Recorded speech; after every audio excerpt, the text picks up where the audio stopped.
الله الله بديع هذا الفيديو صراحة. يعني كذا ريفريش ميموريز كثيرة وجميل. كيف ايش احساسكم يعني جيل الثمانينات، يعني بعد ما كنتوا تيلا صح؟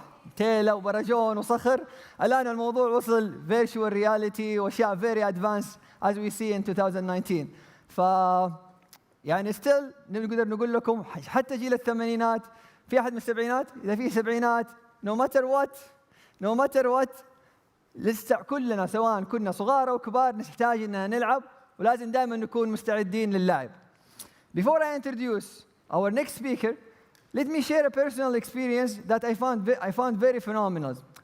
I did my graduate studies in Canada, and I went to that restaurant called Noir, where actually in that restaurant you dine or you serve you eat in complete darkness, complete darkness. It was very interesting experience, and what made it more interesting that actually the people who were serving it were blind people. And it was kind of part of a social initiative to help visually impaired people to join and be trained to join the job market. So honestly, the experience was interesting in a way, like you contemplating it, touching so many different senses. That's like eating in complete darkness. You have to taste something that you actually don't see. So why I'm sharing this? Ithra, they're doing a great job in Tanween. Please give it one more round for Tanween. I was surprised to find out that they brought this experience within the fa'aliyat or within the activities that you can actually experience within the Tanween forum. So if you are interested to experience such dining experience, go to tanween.com or to the website, Tanween website, and book your slot. And that leads me to introduce our next speaker, who has the knowledge of finding the light in the darkness and seeing more through blindness. He is the founder of a social dialogue and social enterprise and the presenter of Dialogue in the Dark. Please, everyone, put your hand together for Mr. Andreas Heinecke.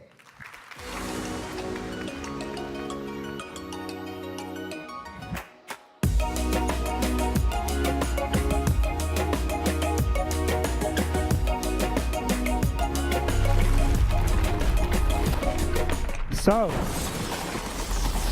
hello everybody and good evening, and thank you so much for coming, and thank you for having me here in such an extraordinary event. It's actually the first time that we present Dialogue in the Dark in Saudi Arabia.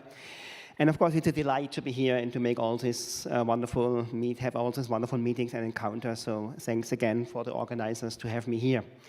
Well, I was asked to talk a little bit about my story, how Dialogue in the Dark came up. And of course, I'm doing it now for 31 years, so it's not the first time.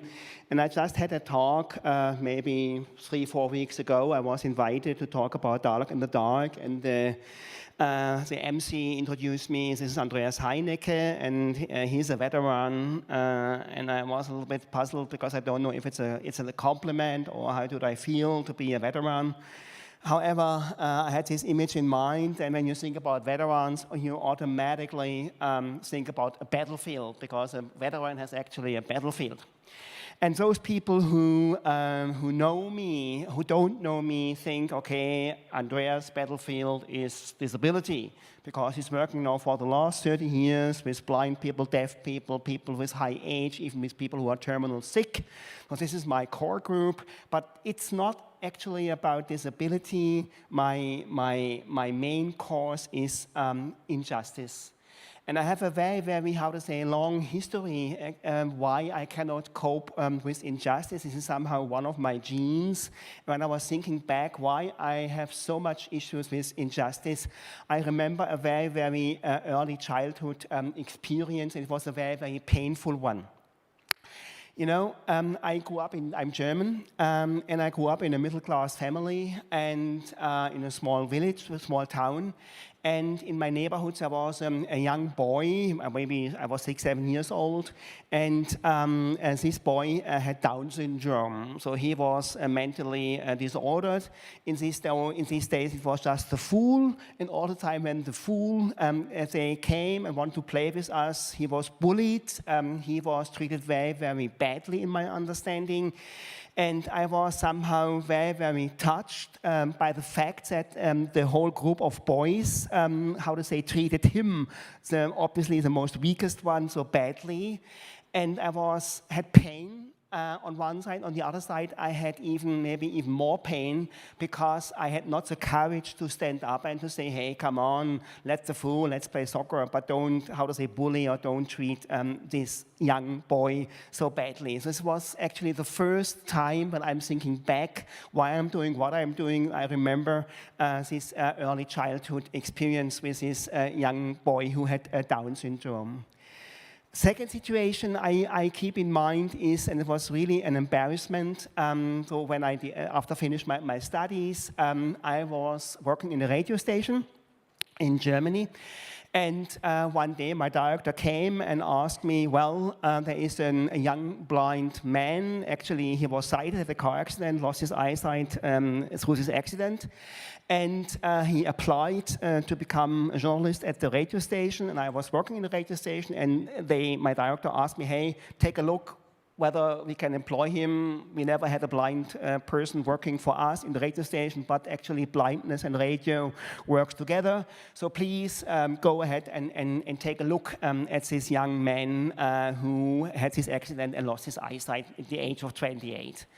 And I was, very uncertain. I felt very, very, I was a bit awkward. I had an awkward feeling. You know, I never met a blind person before. I never met any disabled people before. I just felt a sort of pity. I had no idea, can I see you later? He will never see me again because he cannot see. So I had all these questions. What is an annoying question? How can I cope with him? And then actually I met him, and obviously I think he changed my life. I had an idea after now working with this one young man for 2 years. So I trained him. He's now still working in the radio station. And then knowing a little bit better what is, let's say, the relation, what are the bias among people with disabilities, among blind people, I thought, okay, we have to do something. We have to find a way how we can get out of this very, very limited view on disability, on pity, on charity. And I had an idea. And the idea actually came up through my daily encounter and daily, engagement with deaf people. This was I'm here with when I was 30 years old. This was my colleague. And out of this very, very daily, daily communication, daily exchange in the working environment, I knew there's a lot of capabilities of blind people. There's a lot of things to learn from blind people. And I really tried to understand how I can change the notion on blindness and on disability as such. Well, you know, until 30, I had no idea what I'm actually going to do. I studied, made a PhD in philosophy. I wanted to become a monk. I had different, I tried different things, made a PhD, all that stuff. But then when I had the chance to work with blind people, and especially with this one blind person, and I knew about all the prejudices and the bias and the stereotypes, I had suddenly an idea, and the idea is very easy. Obviously, it's obvious. You turn off the light and things changing fundamentally. Suddenly, when you sighted people are in the dark, you are blind, and of course, blind people are sighted ones because of that. It's a daily condition. And I started, let's say, 31 years ago, so it's quite a while.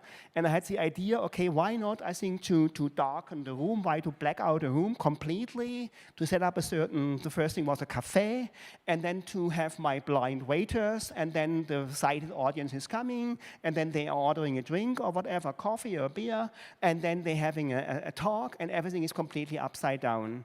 And when I was there, 88, for the first time in this dark room, I knew exactly this is going to work. This is my calling, this is my mission, and I want to go further.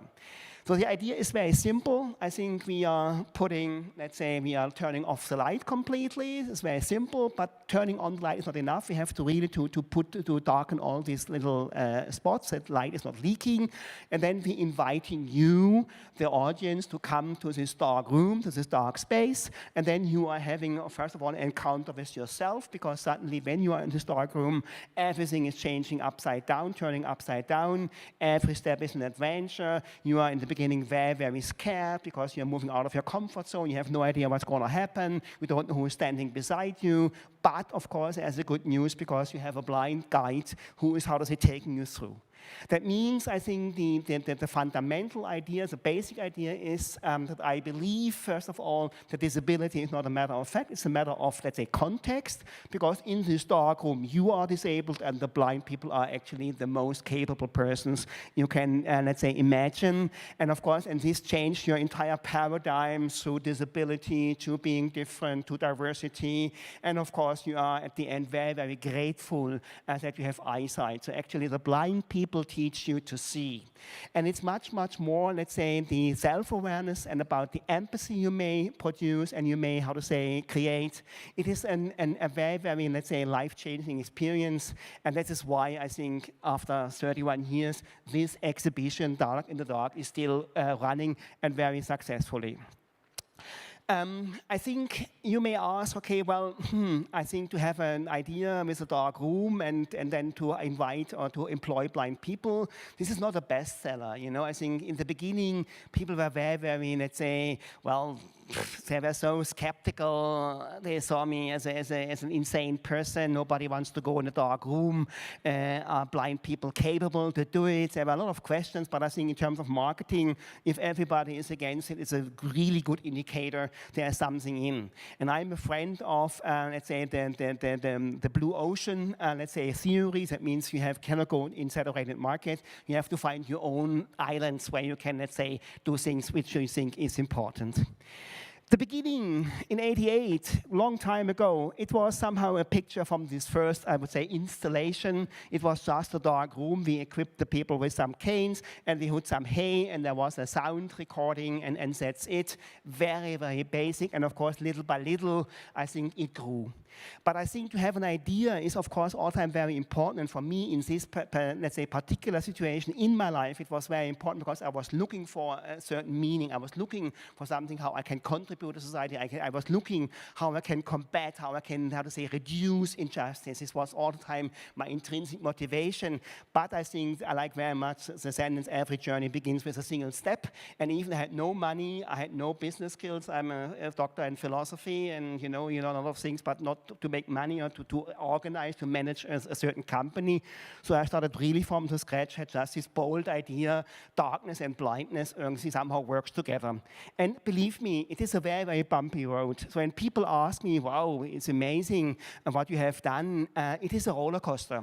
And it was a roller coaster from the beginning, and it's still a roller coaster. So even after 30 years of doing it, and quite successful, I will show you some proof of concept, if I may say so, it's an ongoing bumpy and road and a roller coaster, but this maybe actually is a challenge. You know, I'm a person who is very quickly bored, and I hate routines, and so I know, okay, the next challenge is coming next door, and the bigger challenges they are, the better it's for me and for my adrenaline level I need.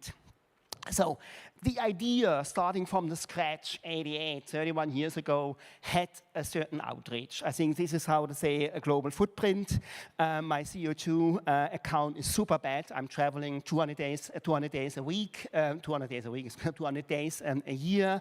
So we are, I'd say, all over the place. And on an annual basis, we reach out to 800,000 people approximately. That means it can be between 800,000 and 1 million people are going through the experience. We employed thousands of blind people, and as you see, now we are in Melbourne, in China, and everywhere. Now we start in Cairo, by the way, in this month. So I think it's little by little, I think we are coming and, how to say, giving a certain footprint in order to provide blind people with work, but maybe equally important, maybe even more important, to, let's say, to place an educational program to raise, to foster emotional intelligence and social learning, because this is what you actually do you through the experience while you are in the dark, and you learn to see, and it's a humbling experience, of course. There are many, many facets which, how to say, are coming up automatically without any explanation happening in the dark. Well, this is our headquarters, and 20 years ago, we are now here in Hamburg, and it took me 7 years, I think, to find the money. I was actually stalking one single person 7 years, and he gave me the money so we can start. So I think a certain persistence is definitely needed, and you have to be very, very creative all the time, finding a way to address your topic, but you get used to it, and it's very difficult, I think, to push me out, because I believe in it, it's important what I do, and after 7 years, he was so fed up, so he gave me 1 million to, let's say, to build up a very, very small exhibition in Hamburg, and it's still running 20 years now. I have 150 people working there, old, deaf, or blind, because we have different exhibitions. And what's very important in terms of, let's say, business model, no funding, no donations, nothing, everything is self-owned, and of course, all our people are paid. So having, how to say, you may ask that where are these exhibitions are. You saw this world map, and you saw there are many, many, how to say now, sites in different countries. Are these museums? Yes, of course, we are in museums. This was in Palazzo Reale in Milan. It's a wonderful, let's say, very, very stylish fine arts museum. This is a modern art museum in Rovereto. It's in Italy. But I think it's very important, and this is really important, I think, in terms of, let's say, outreach, out of social impact. You cannot rely on cultural centers, you cannot rely on museums, because who the hell is going to a museum? It's only the middle class, higher education people who are actually going to a museum, but you want to reach out to everybody. And there's a huge threshold psychologically. That's why we are in shopping centers, in India, for instance. This is a subway station in Istanbul, which was converted to an exhibition center. This is on a boat in Genoa. This is in a hotel. We do leadership programs and team building events. This was in Rwanda in a hotel. This is in Singapore at the university. So we're having a new program, 10 years old, long running, at the university, where the students actually operate the whole social enterprise together with blind people. Every semester comes a new term. This is in a blind organization in Milan who have a completely new approach to fulfill their constitution in now running Dark in the Dark for another 10 years. This was in Seoul. This is, things happen. This is the founder of the Neighbors. This is somehow the Google from Korean, Japanese, and China. And he fell in love with the Dark in the Dark idea, and he built us a museum from the scratch. So it happens. And when I asked him, why did you do it? Have you any relation? He said, no, I just like the idea. Unfortunately, this happened only once, but okay, maybe tomorrow. This is in a temple in Tokyo, in a Shinto temple. This is in Shanghai at the former expo ground. This is in Sharjah, where we have been on a fair. And this is, how to say, in Milan at the expo. And this is in Sochi, where we were part of the cultural, let's say, program of the Olympic Games. And we hopefully we are in Tokyo next year for the Olympics. And we do a lot of leadership training. 30,000 people a year from corporates are going through this experience to enhance, let's say, trust, most important, the importance of cohesion, communication skills, active listening, all what is needed to become a good manager. But most important, we are targeting kids. I think it is not only an employment program for blind people. It is not just, how to say, an event where you can explore your non-visual senses. It is an educational program, and this is in KL, where we are since years, and it's for kids. Because I think we have, of course, to address this sort of, let's say, social learning, as we name it, especially, I think, for the youngsters. And so from, let's say, age 6 on, we reach out to many, many schools. So the main target group is actually schools and these nice kids from Malaysia. And good news, and also finally, I have to say we are here in this wonderful, let's say, IRTA center. And I think where to find us, go to the elevator, press the button 13, and then you can go up, and then you will find us for our different programs, which are, how to say, are able to run here.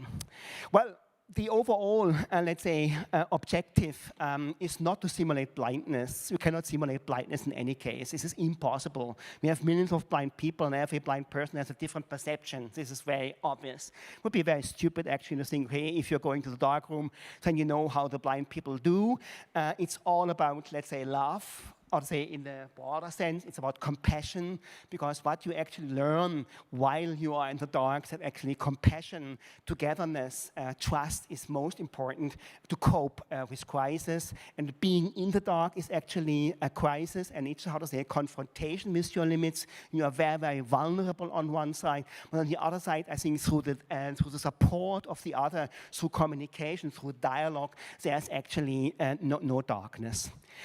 Well, you may think, wow, what a story. This guy starts from the scratch, had no money, had no skills. He was just, how to say, completely embraced by the idea. He could find the right people. This is a success story. And maybe I'm an example of a successful social enterprise, because we have, of course, a mission-driven, let's say, approach. We are profit and non-profit. Actually, we are more than profit, if I say so, even if we're non-profit. And we mix somehow, we're using market mechanisms with the social, let's say, good, because all our partners are in let's say, worldwide are actually based on a franchise system. So we are franchising like McDonald's or whatever the idea. And then you may think, wow, this is really a success story, and this guy maybe make even money. Yes, we do money, but of course, just I think to balance our check. So when we have, let's say, when we are break even, hallelujah, we are very, very happy, because believe me, even after 30 years with such an outreach, it's a daily roller coaster. It's a daily challenge, I think, to generate the right income. So that means the success story is a little bit different. It don't look like linear, let's say, incline.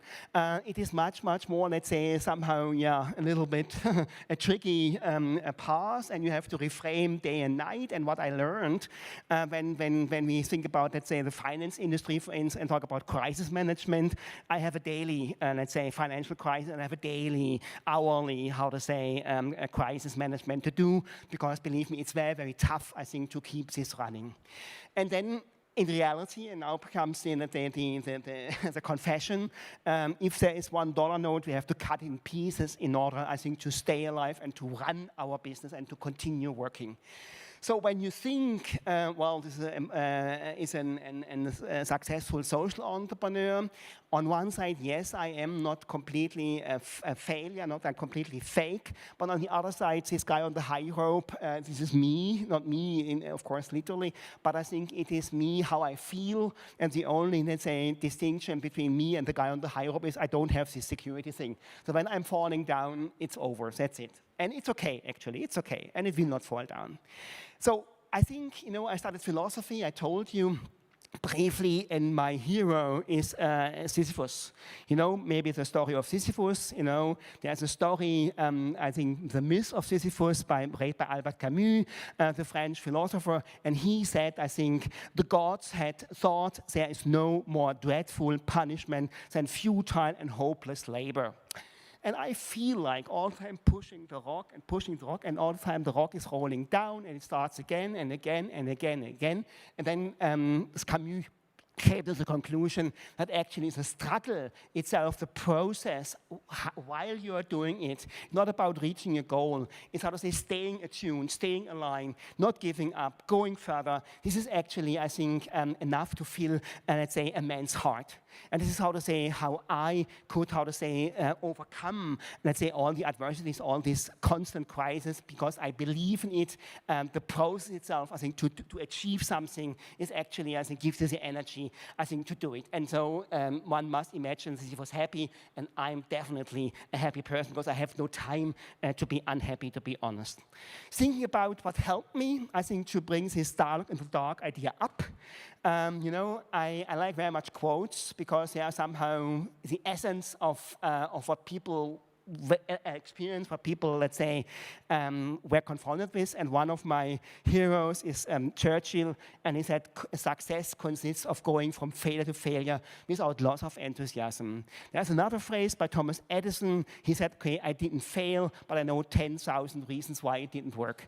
So you have to find somehow a certain way to well, I think to create it, to shape it, and I think to build your own reality. Otherwise, I think you become cynical, you become addicted, or you're just depressed, and I really have no idea to become depressed or to be addicted.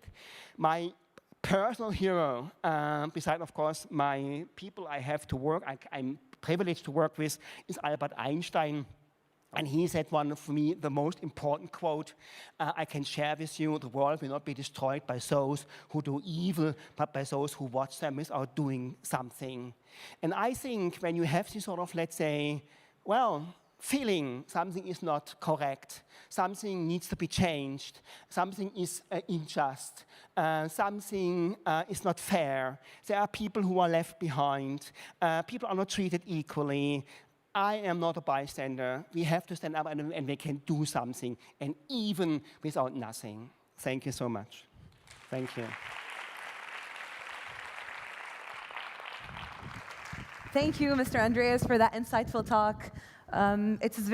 We can totally see that this is a project of passion and that you're very much passionate about this. So I would like to open up the floor for questions, if anybody has a question. Yes. Over there.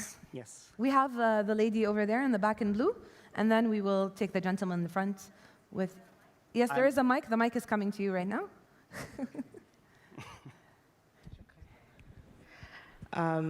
First of all, I would like to welcome you to the Middle East and Saudi. Thank you. It's very interesting, and I'm looking forward to the experience tomorrow as well, with my friends and I in Dining in the Dark.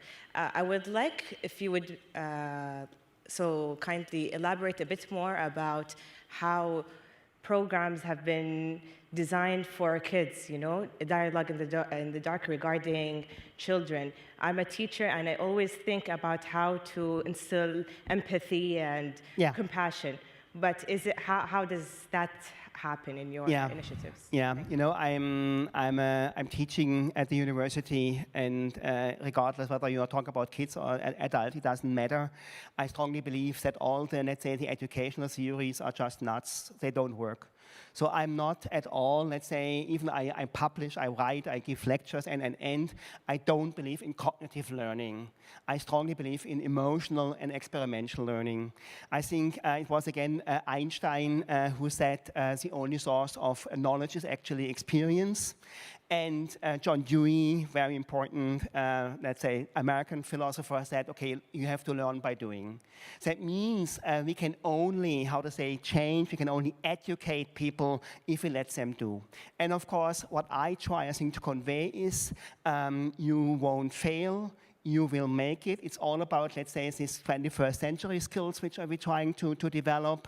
It's about, let's say, coping with your own vulnerability. It's about coping with uncertainty. It's coping with complexity. It's coping with ambiguity. That means we have to give, let's say, people who are young, let's say from a certain age on, to give them a fair, let's say, outlook what is life about. And I'm completely against all this cognitive, analytical, strategical, blah, blah, blah thinking. I tell my students every day, when people ask me what I can do in the future, I say, I don't know. I don't know if I'm alive tomorrow. This ceiling is falling down and then we're all dead, and this can happen out of the sudden. So I don't believe in prediction. And then comes, I think, again, the importance that we have to, let's say, prepare and have to reduce the uncertainty, knowing that we cannot predict. That means everything is, how to say, based on doing. We don't explain, we don't tell them the blind do, and this is why it happened like that. We just let it do, and then through the encounter, through the authentic encounter with somebody who's an expert, then automatically, I think all the teaching content is adjusted to the group. So that means we have now, of course, thousands of blind people, let's say, working in these programs, and every group is completely different. From the 800,000 people, there is none, of course, has the same, and the challenge of my tour guides are that they address the right topics with the right wording. So it's a very, very, let's say, customized way, I think, to convey, how to say, knowledge. It's not about knowledge, it's all about, let's say, attitude and his life skills. And it can be only, how to say, understood by practice, by observing somebody who is different. And through this, how to say, human encounter, human exchange, it becomes very, very strong. And I'm personally a friend of transformative learning. There's another American sociologist and philosopher, Jack Maturoff, he understood what actually transforms people, and it's not about that I'm telling you what you need to do, what you need done. You have the right to do all your failures. You are allowed to do your failure, but please don't repeat it. This is how to say how we gonna, let's say, can reach out to children, of course, in an adapted language, of course, and this is working because we do long-term studies and we know what actually changed while after you went through the experience. So. I hope it was somehow, am I unclear enough? Yeah? Great. Okay, good. We have 1 more minute, so yeah, maybe we can have a fast question over here with the gentleman in black. Firstly, I wanted to thank you for sharing this inspiring story of your project and the journey with you. Secondly, I just wanted to ask you to briefly describe the whole experience, the dialogue in the dark, from the perspective of a blind person working as a waiter or a waitress. Yeah, I think, to be honest, I think you may answer the question by yourself, because I think you can imagine when you are, let's say, born blind or you lost your eyesight, usually you are somehow not, promoted on a daily basis. People have awkward feelings with you, they feel pity with you, they talk in third persons about you. Can he drink the coffee, or does he want to have a coffee, or whatever? You are all the time, let's say, psychologically feel isolated and of course not seen in your full potential. Being now in the leading position, being the one who knows exactly what's going to happen, knowing where you are, having a chance, I think, to present your abilities rather than to be all the time, nailed down on your and fixed on your disadvantages, on a disability, is of course it's like a drug. It's like something which empowers you. And we have even, I think, to be careful, because disadvantaged societies have sometimes, let's say, the society effect. After they grow, they are losing a little bit, they're becoming stars. So we have, of course, I think, to keep reality, let's say, in place. And of course, we are, let's say, accompanying our blind co-workers, of course, as best as we can. And many people, not many, but I think a significant number, after a while, leaves us and goes separate, different ways, which is perfectly okay. That means I strongly believe that the whole notion on my own situation of being blind is changing fundamentally, because I'm not a passive receiver, thank you, sir. I'm an active contributor, and we all want to give, and we have all difficulties, I think, to receive. Yeah? Great. Maybe. All right. Okay. One last time, I'd like to thank Mr. Andreas. Thank you so much for coming. Thank you. Thank you for that wonderful talk.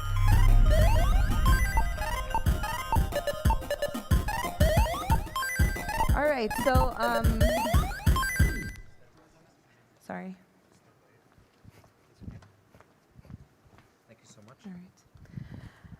All right. Before our next speaker arrives, I would like to tell you guys a story. So do you know the other presenter, Abdullah? Yeah, so me and him, we have the same kids.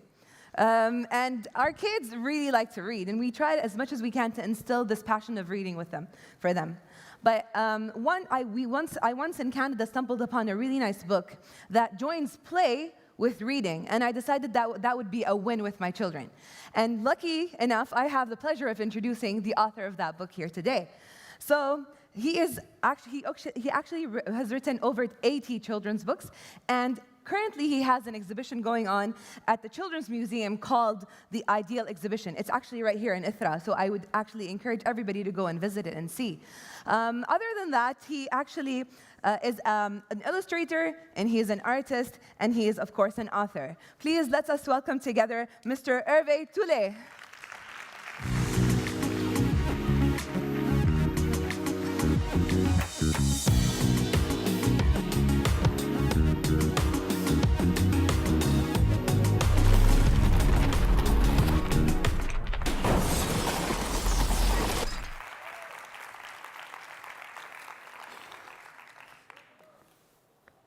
Okay, here I can see you.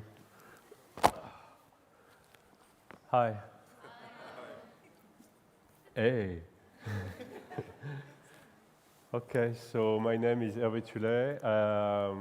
I started by chance by doing a book for children, then a second one, then a third one, and it became quite a habit to draw children books. It started maybe with this one.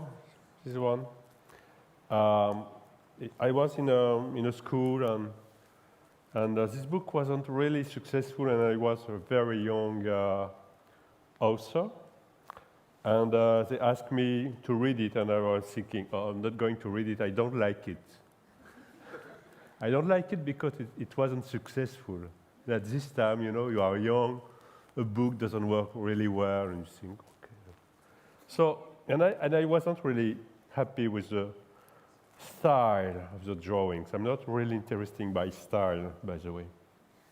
So they gave me the book, and I opened the first page, and they say, and I was saved because I understood that they were going to read it. Yum.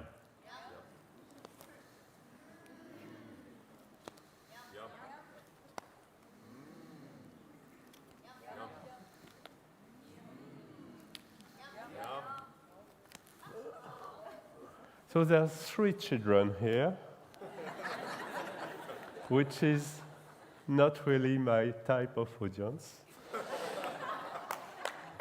But I'm going to try one more time.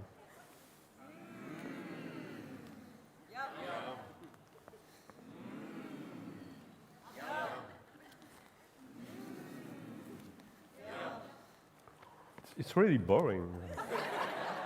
It's just like a machine, you just want to go to the end of it.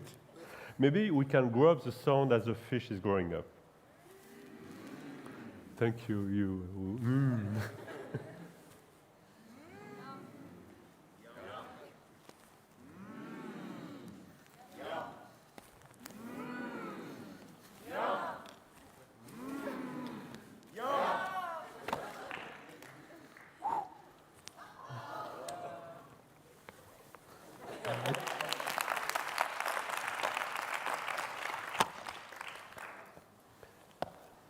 So I began to understand what I was doing, because I didn't know at the beginning what I was really doing. What I was doing was a dialogue. There's a dialogue in between a parent and a child into the book. The book should be the thing in between a child and a mother or father. So it was my first thinking. I'm going to give stuff to play in between child and parents. Also, by starting being an author, I was invited in schools and neighborhoods, especially underprivileged places.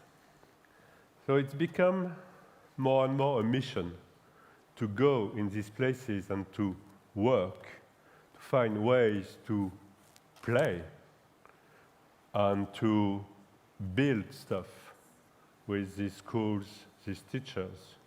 It means that I spent a lot of time, not only back and forth for 2 or 3 hours, but sometimes a school for 1 year, a classroom for 1 year, or whatever, a lot of different formats, all with a lot of improvisation. So from book to books, it's become more and more this. Oh.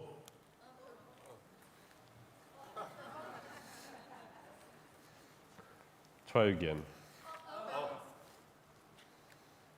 No.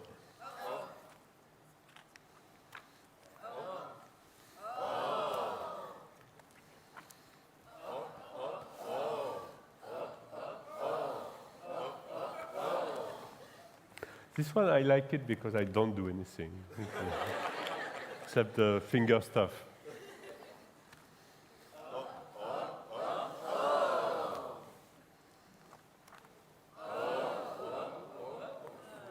This page is really important because it's a way to keep the control on the children. You have to find a way to give freedom, but also to keep the control. This one is really important.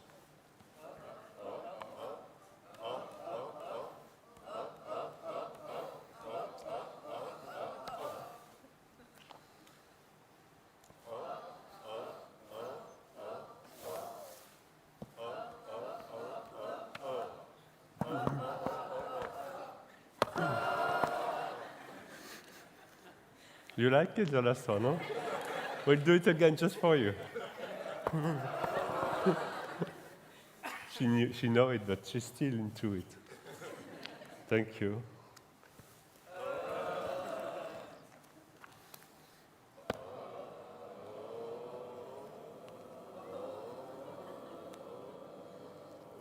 It could be better. Huh? I've got some really interesting music stuff, you know. It could be really interesting. But for you. So, books. So, schools.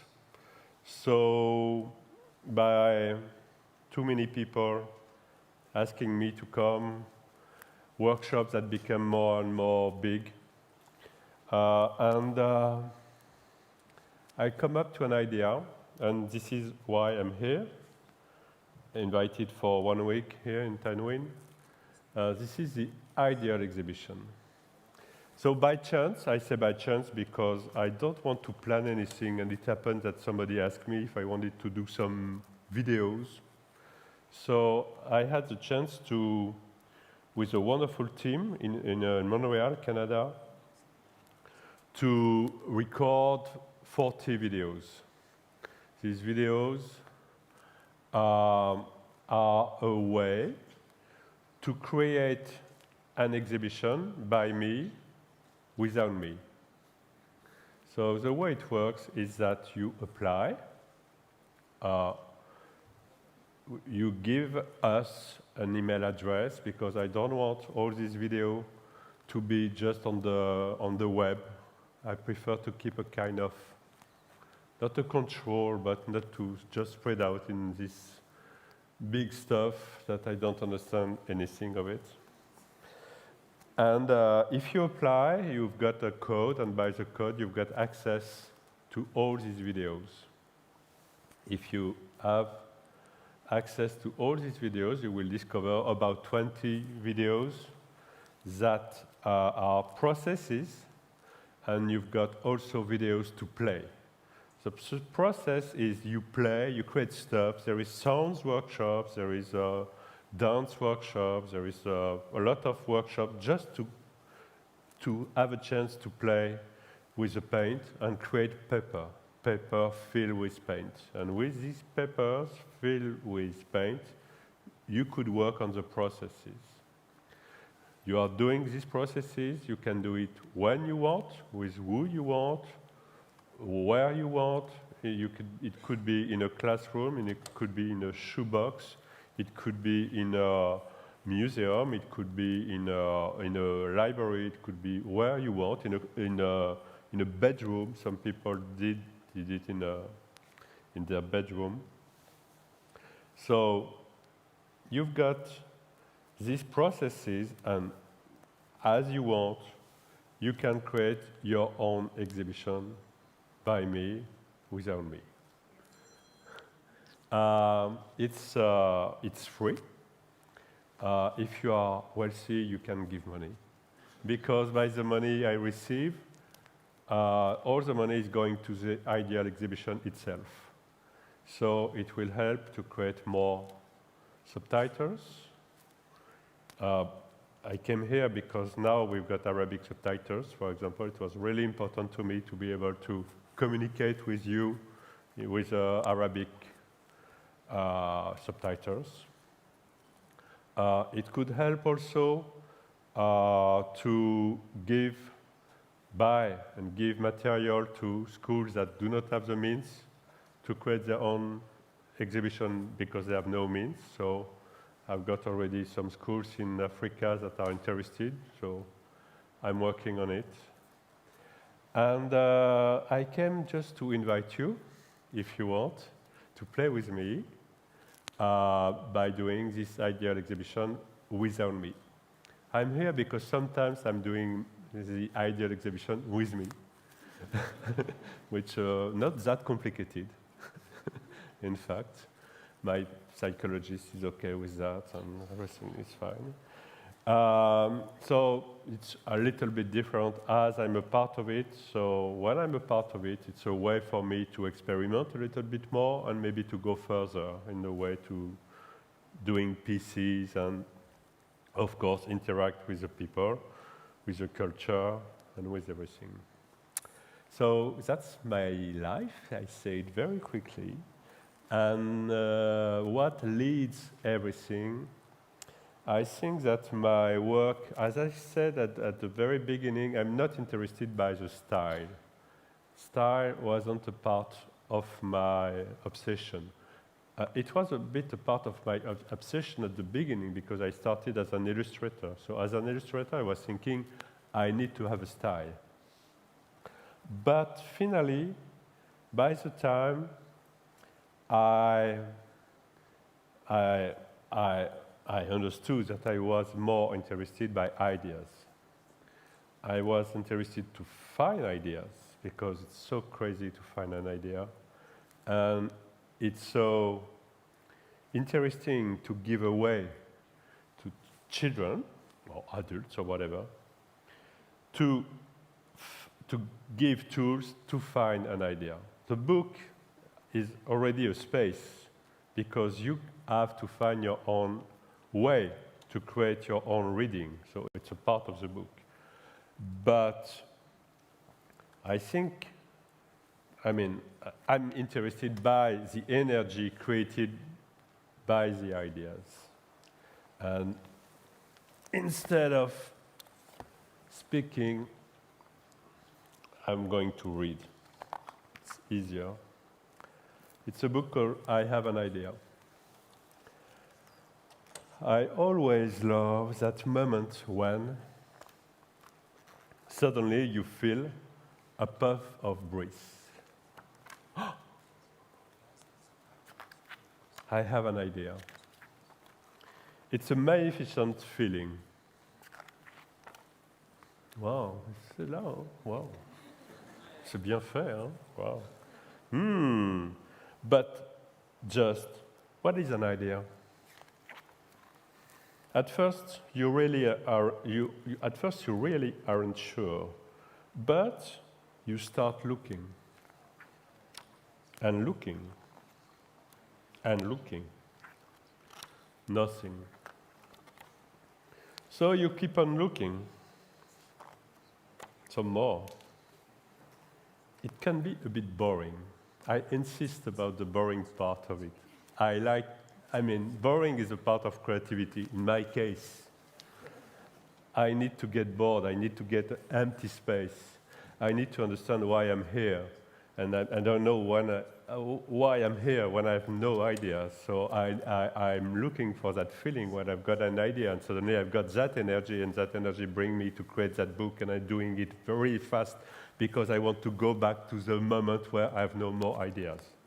That's the way I'm working. That's the way I'm working with the children too. Actually, I'm looking for this moment where we are together, and it's all improvisation as it is right now. And we just are waiting, playing or whatever, but we are just waiting for the moment where suddenly something will happen. And when it happens, it's really a magic moment because everybody understands what's going on here. Everybody understands and everybody wants to go. And this is the energy I'm talking about. And this is what I like or what I discover in my own life and what I put in my books.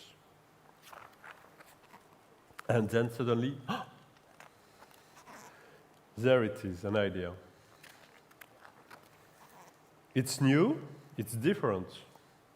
There is nothing like it. Different is really important. An idea should be new.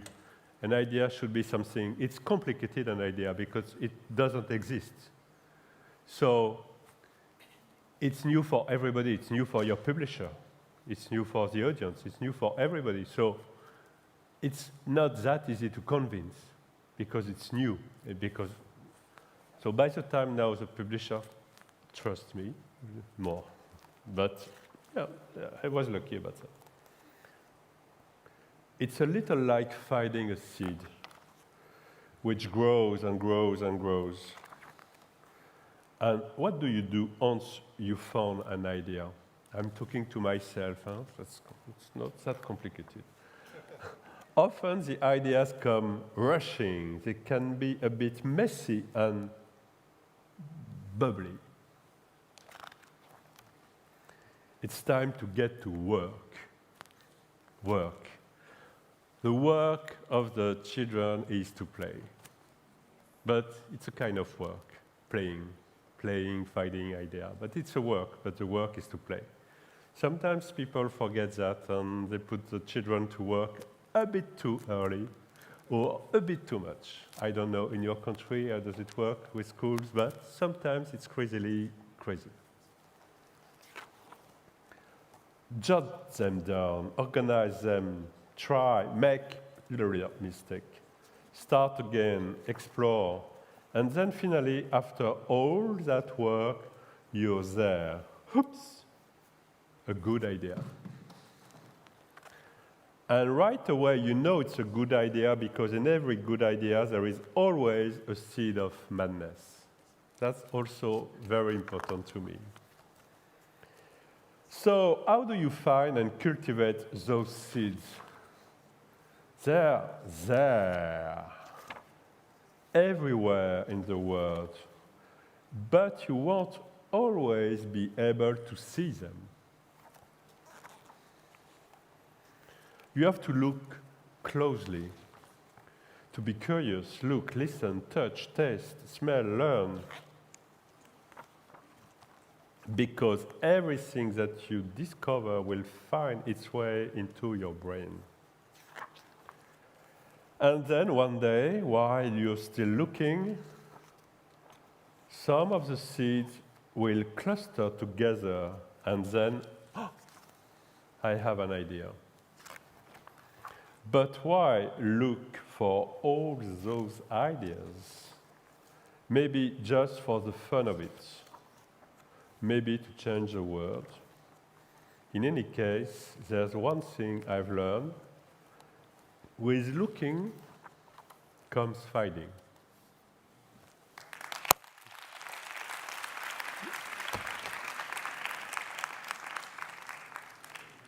And there is 5 minutes left, and I have nothing more to say. So as we plan to sing a song, maybe we can sing a song. If you have questions, that's the right time. If you want another book, I can read it too. So, yeah, would you like another book, or should we open up the floor for questions? Do we have questions in the audience? Sorry, another book? Oh, so they're requesting another book. So how about that? Okay. All right, then I'll leave you to enjoy the other book. Oh, but I need people to, come on. Oh, my friend, she's fantastic.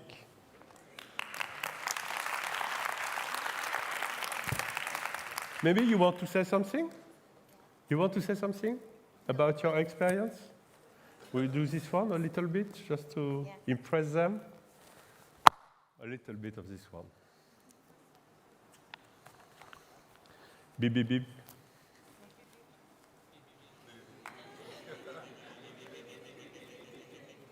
No, one more time. That's a trick. Uh-oh. One more time. Ah. Ah. Here they are. You put your hand on.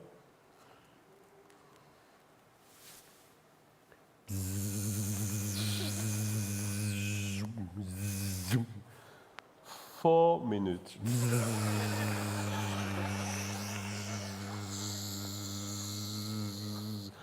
The real 4 minutes. It's 1, 2, 0, 4 minutes. Da-dum. Da-dum. And when you are playing with the child, you will see the child looking at his hand. When I say, you've got a magic hand. And with the magic hand, you know what we are going to do? You are going to take some blue and put it here, and you will have some. So you know all the stuff. So I did that, and I did that, and I did the purple, and I did the green. And I did this one too. You take the book, you shake it, and da-da-da. It's about ideas, you know. You take the book, you tilt, and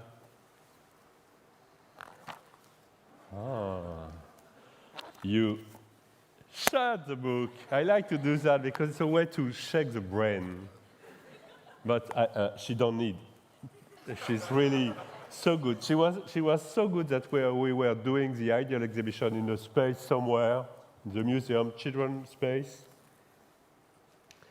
I was putting some drawing nearby each other, and she was saying, no, I don't like that, no.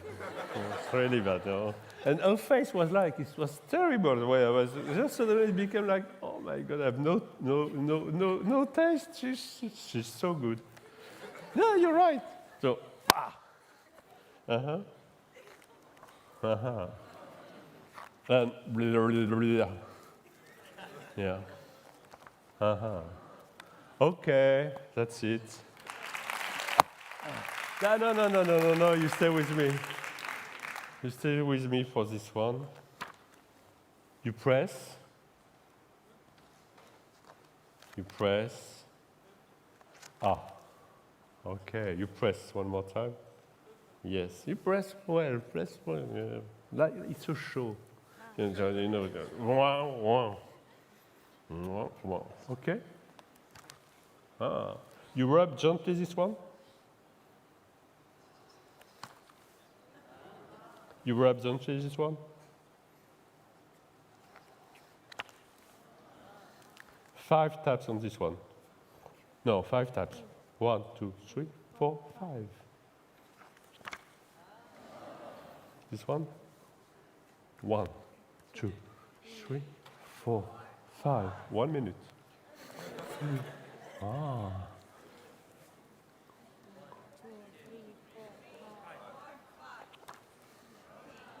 I like to be really on time. That's really a passion in my life. I'm never late. I'm always exactly on time. In 1 minute, I will be on time. You take the book and you shake it. Shake it. No, shake. Okay. It's good. It's good. It's perfect. It's really good. 48 seconds. Okay, you shake the book.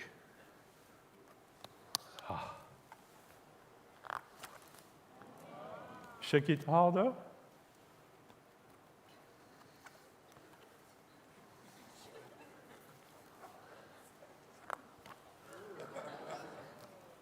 And if you want to know the end, find it somewhere.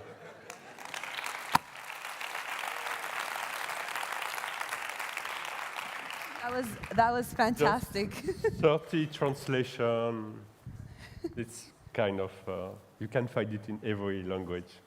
Arabic, I think. Huh? Yes, yeah. Thank you so much. Yeah. Sorry? Yeah, sorry. Yeah, all right. Thank you so much, Mr. Herve, for coming. And thank you for that beautiful performance, for your books. It was a pleasure having you here. Please, let's give it up to Mr. Herve one more time. Yes, طيب مدام.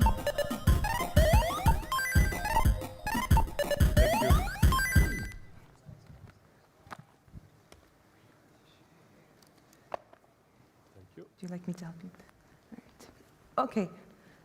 ما دامنا نحن في مود الالوان للساعه وفي مود اللعب، ايش رايكم نلعب لعبه مع بعض؟ ها مستعدين؟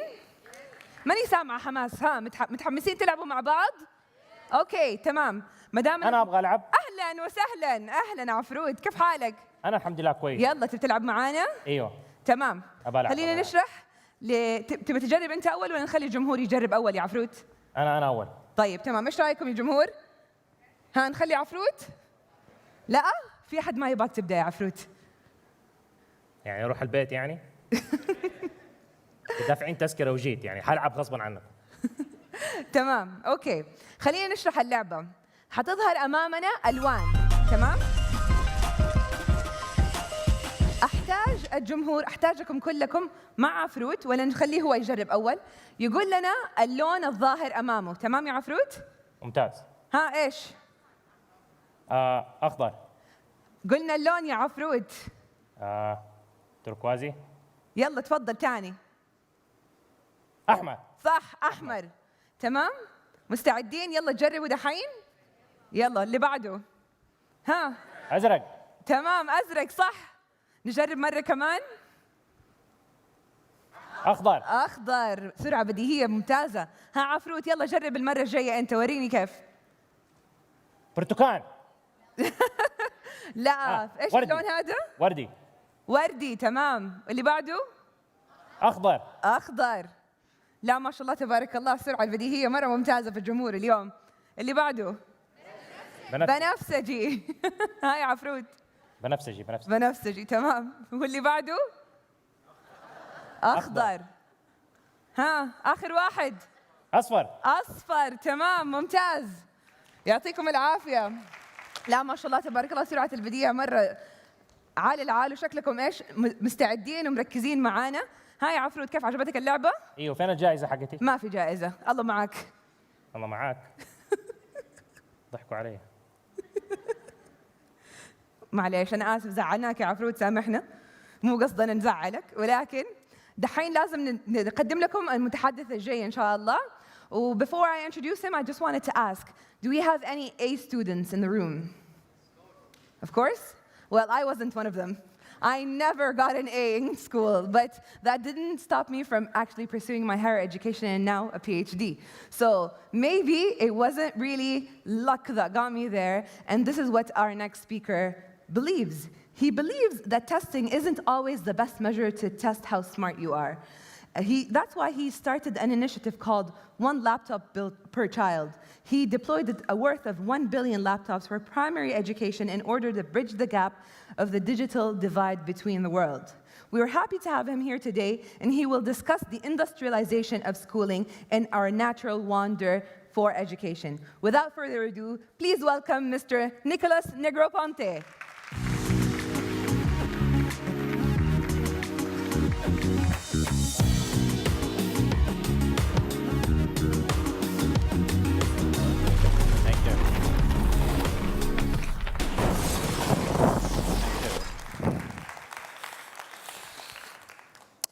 Thank you.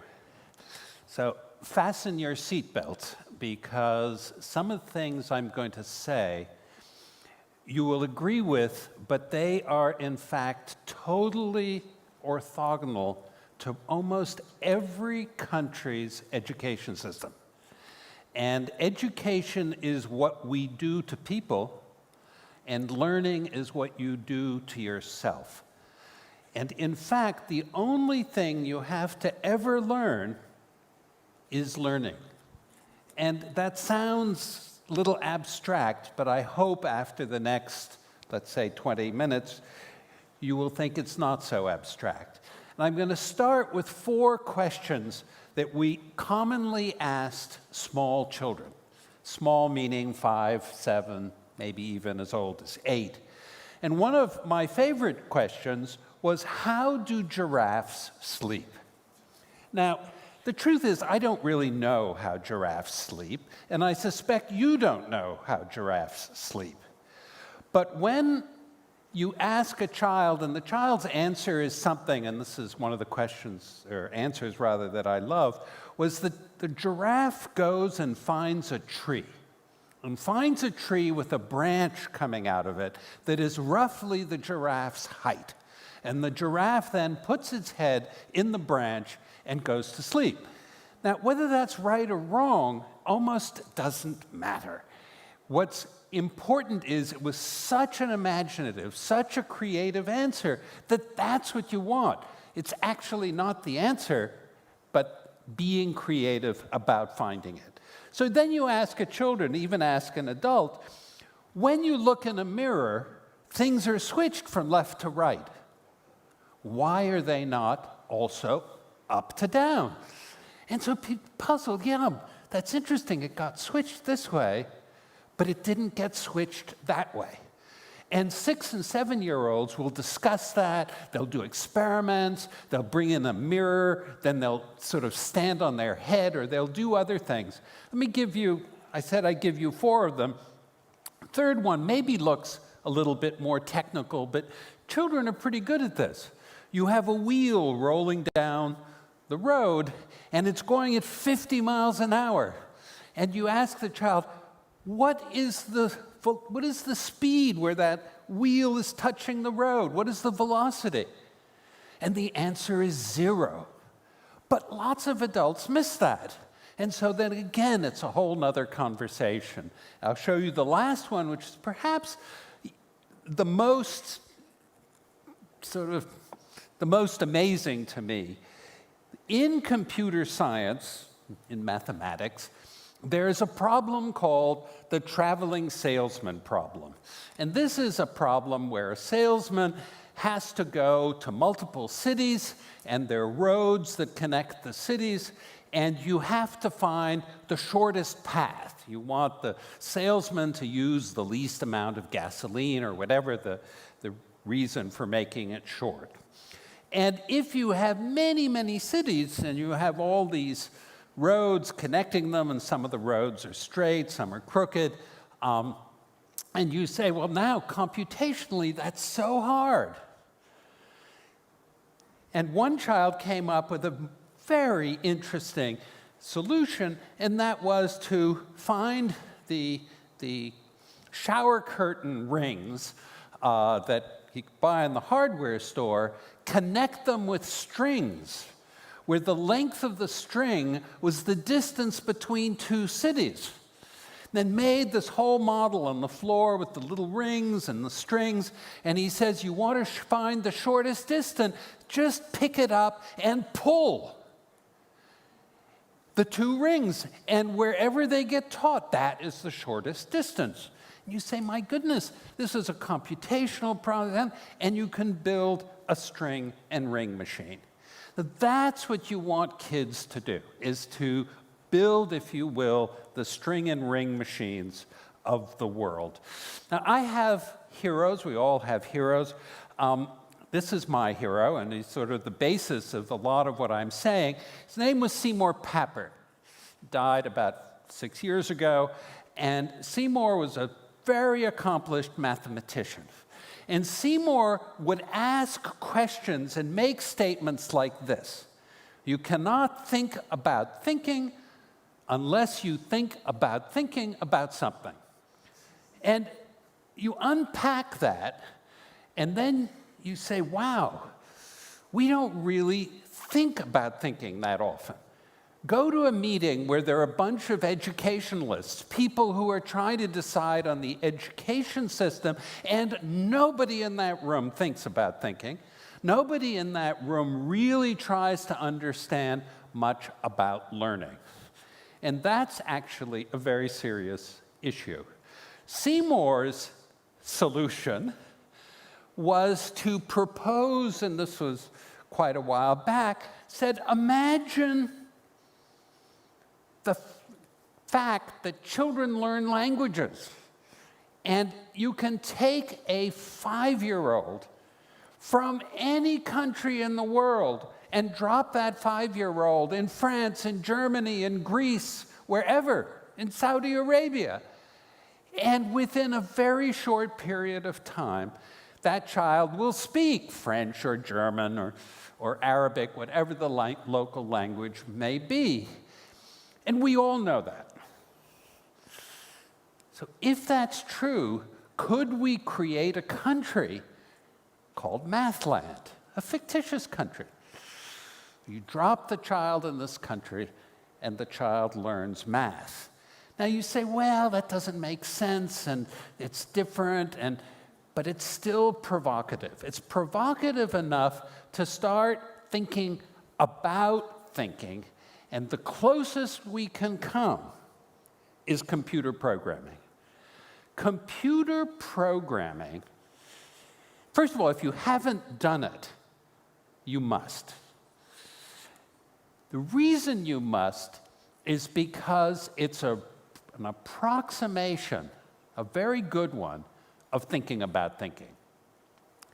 And the reason it's an approximation is that you've got to break down whatever you're trying to program into constituent parts of some sort and have what's called an algorithm. You sort of write out some lines of code that sort of execute this program. And guess what? It never works the first time. It really doesn't. And the child, let's say, is trying to draw a circle on the screen and write some code to draw a circle. Well, it doesn't work, but it does something else, draws lines across.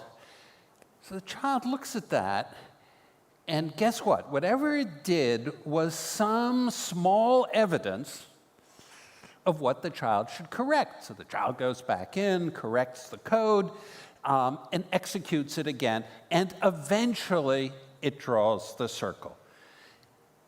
That's called debugging. And debugging is the closest we get to learning. It's the closest we get to learning about learning. And let me tell you a story which I promise you is true, because the first time we did this was many years ago in schools, first in New York City, and we discovered that the kids who could write computer programs were better spellers. You say, wait a minute, what does that have? What does spelling have to do with computer programming? Especially in English, which is the worst language for spelling, because the spellings are not phonetic at all. They're exceptions, and so many exceptions. It's a terrible language for that. The answer is that the kids who wrote computer programs learned to love the bugs. They loved debugging. So what happened in spelling class? I was a bad speller, and we typically got 10 words that we were supposed to spell, and if I got 8 out of the 10 correct, I was thrilled, because that was a B. And the last thing that I was interested in myself was in the misspelled words. Totally uninterested. Those were the mistakes. And I thank God I only got 2 of them, so off to the side. The debuggers, the kids who had been trying to, were fascinated by the words they got wrong. And guess what they did? The kids in the group that got the spelling exam who had done computer programming would go to each other and say, hey, which one did you get wrong? Oh, silly you. Don't you know it's I before E, except after C? Oh, I forgot that. And they would joke and play and tease each other about the mistakes. And because of that, guess what? They became better spellers. Versus the people like me when I was at school, and I suspect lots of you, we put them under the carpet. So one of the first basic principles about learning is to learn to love the things that go wrong, not the things that go right. So here is the same man, Seymour Papert, in Africa. This is many years ago, in the early 1980s, we were working with kids in Senegal who had never seen not only computers, but they didn't speak English or French. And they could write computer programs as if they were kids from an American suburb and a middle class. And they played that computer like a piano. So we asked ourselves, because they are the most precious natural resource of a country, how could we change learning in those countries? And I have to tell you, I have spent so much of my life fundraising for MIT, dealing with one laptop per child, doing it with heads of state. And when you tell a head of state, what is your most precious natural resource? Trust me, it's not oil. It's children. By definition, yet people don't think of it that way.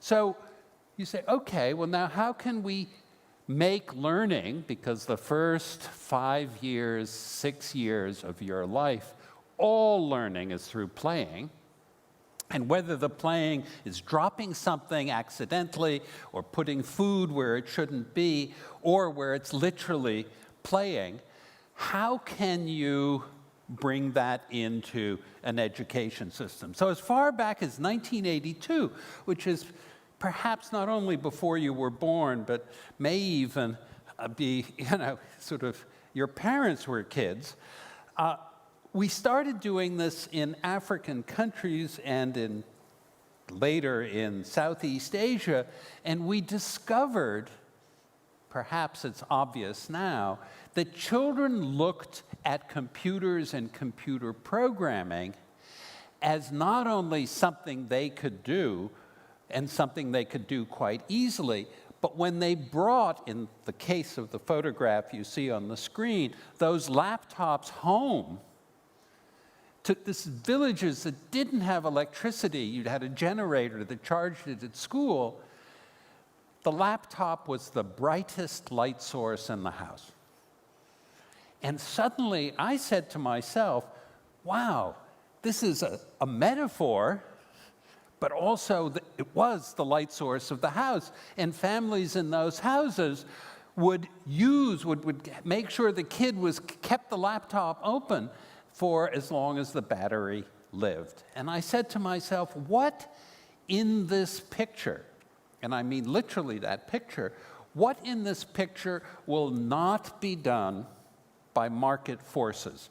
So if somebody asks me on the street, what do you do, or what's the meaning of your life, or some big question like that, I say, my job has been to do what normal market forces do not do.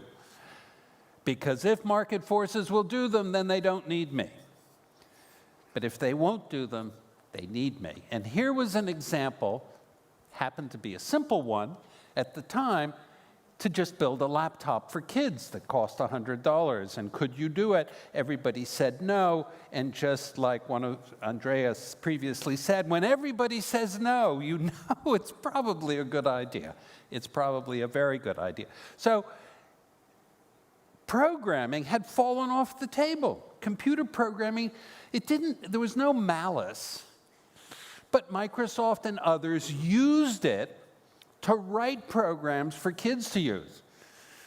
And they forgot for 25 years that it was the programming that was interesting, not the drill and practice programs that they had made. So that's when I started one laptop per child. And I don't want to dwell on that other than just go through some quick images, because it was a very photogenic project. It was a nonprofit, which was very important because that way the United Nations could be our partner. And we decided we'd build a laptop that you could crank and it would turn on, you wouldn't need electricity. All of that sort of happened. It's not important, the details. But what was important is that 3 million of them were built very quickly and distributed around the world, so there was some credibility. And that credibility was such that we could then go to governments and say, okay, we'll help you write the tender, because if somebody wants to sort of buy 1 million laptops, they don't just come to me and send me a check. Even though we had done 3 million of them almost that way, they write a tender. And when I helped write the first tender, this was in Brazil, we agreed that we would publish our price. We'd put it in the newspapers. And that nobody does that because you want to win it and you want to keep your price secret. Well, we published it by agreement. And when we published it, the winner was always 50 cents lower. And I loved that. I said, that's fantastic. I don't want to win these bids. I just want kids to get laptops. And after some number like 50 million of these things, we were able to do it. Why? Because we'd built the first 3 million. So what I want to sort of move is to the next step. And this image is quite important. This teacher believed in corporal punishment. And I wish I had the before and after image, but before the laptops, the kids were lined up in perfect little rows, and they were quiet, and if a question was asked, nobody dared answer. Because if they gave the wrong answer, there was a little whip there, you'd hear a little snap, and the kid would be punished for the wrong answer. Terrible. The laptops arrived, and this is the way he taught.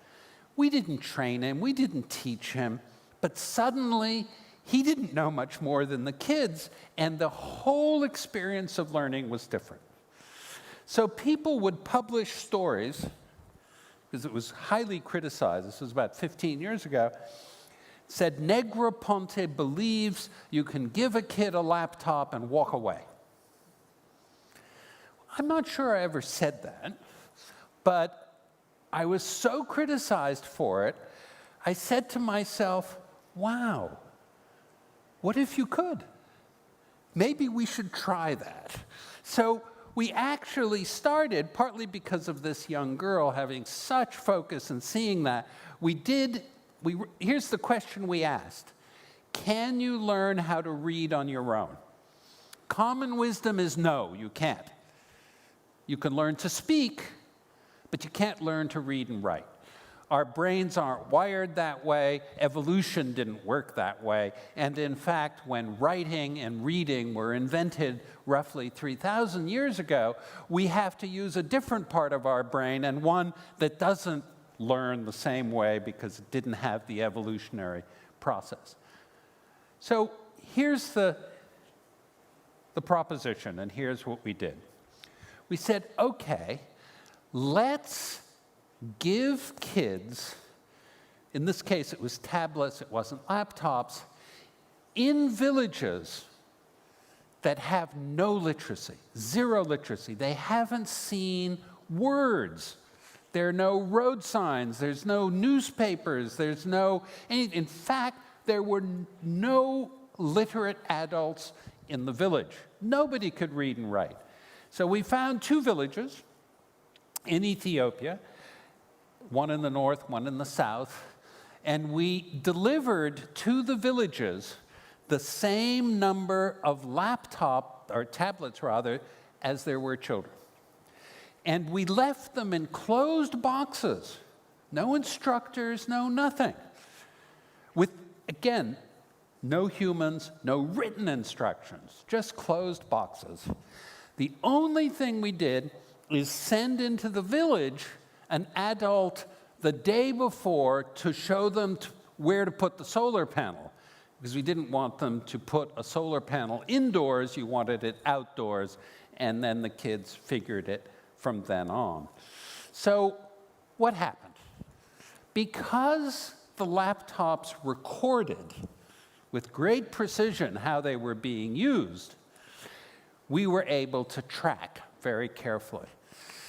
And in the one village, it took about 3 minutes for a kid to unpack the boxes and find the on-off switch. Now, that might sound to you as very simple, but these kids did not have on-off switches in their life. They didn't have cell phones. They didn't have wall switches. So to discover the switch, especially that quickly, was pretty interesting. And guess what? The student was the least, quote, qualified in the sense that he wasn't sort of as active and wasn't the, if you will, the popular kid. Nobody was going to school because there wasn't a school and no adults, as I said, so had any education. So the kids sort of played with these, and guess what happened? What happened was that after 5 days, these kids were singing ABC songs. Everything was in English. English is not their language. Even the Latin alphabet wasn't the written form, at least in one of the villages. And then this happened. Now, I've spent a lifetime doing this, an enormous amount of my life, and I've never had a picture or a photograph like that one. These kids decided on their own that they would work in a group.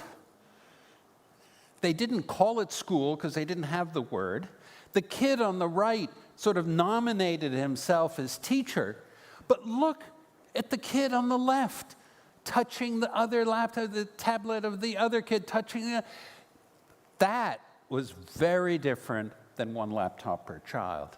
And what I want to leave you with is that after 2 weeks, these kids weren't just, singing ABC songs, but they really were exploring 50 applications per day, 7 hours a day. And 6 months later, they hacked Android. Now, think about that for a second.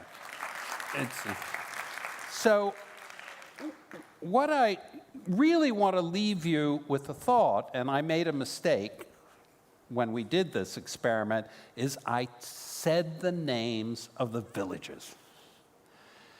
What a mistake. And the press went and helicopters went to find the villages, and the experiment, insofar it was an experiment, was destroyed. But these are the kids giving press conferences, proving to the press that they could write and read, and it's very early on. So I would like to leave you that as sort of where that particular experiment went, but urge that as you think of your own learning, and particularly the learning of your kids, that you try not to be complicit with this whole idea of testing, which is near criminal, and expecting that some testing system is going to be an approximation of learning, because it's not. Thank you very much. Nice. Honestly, Nickolas, this was a very, very inspiring speech and very inspiring presentation. Personally, I was so touched when you said that our children are the most precious natural resources. And we have them. They are just right here, but how much we invest on them. So this is very inspiring, and let me open the floor to, if anyone has a questions, please feel free to ask. Any question in the audience? Yes, of course. We have 5 minutes, so we'll go with you. Then I see another hand there, then another hand here. So we'll start with you. Yes, can I get the mic?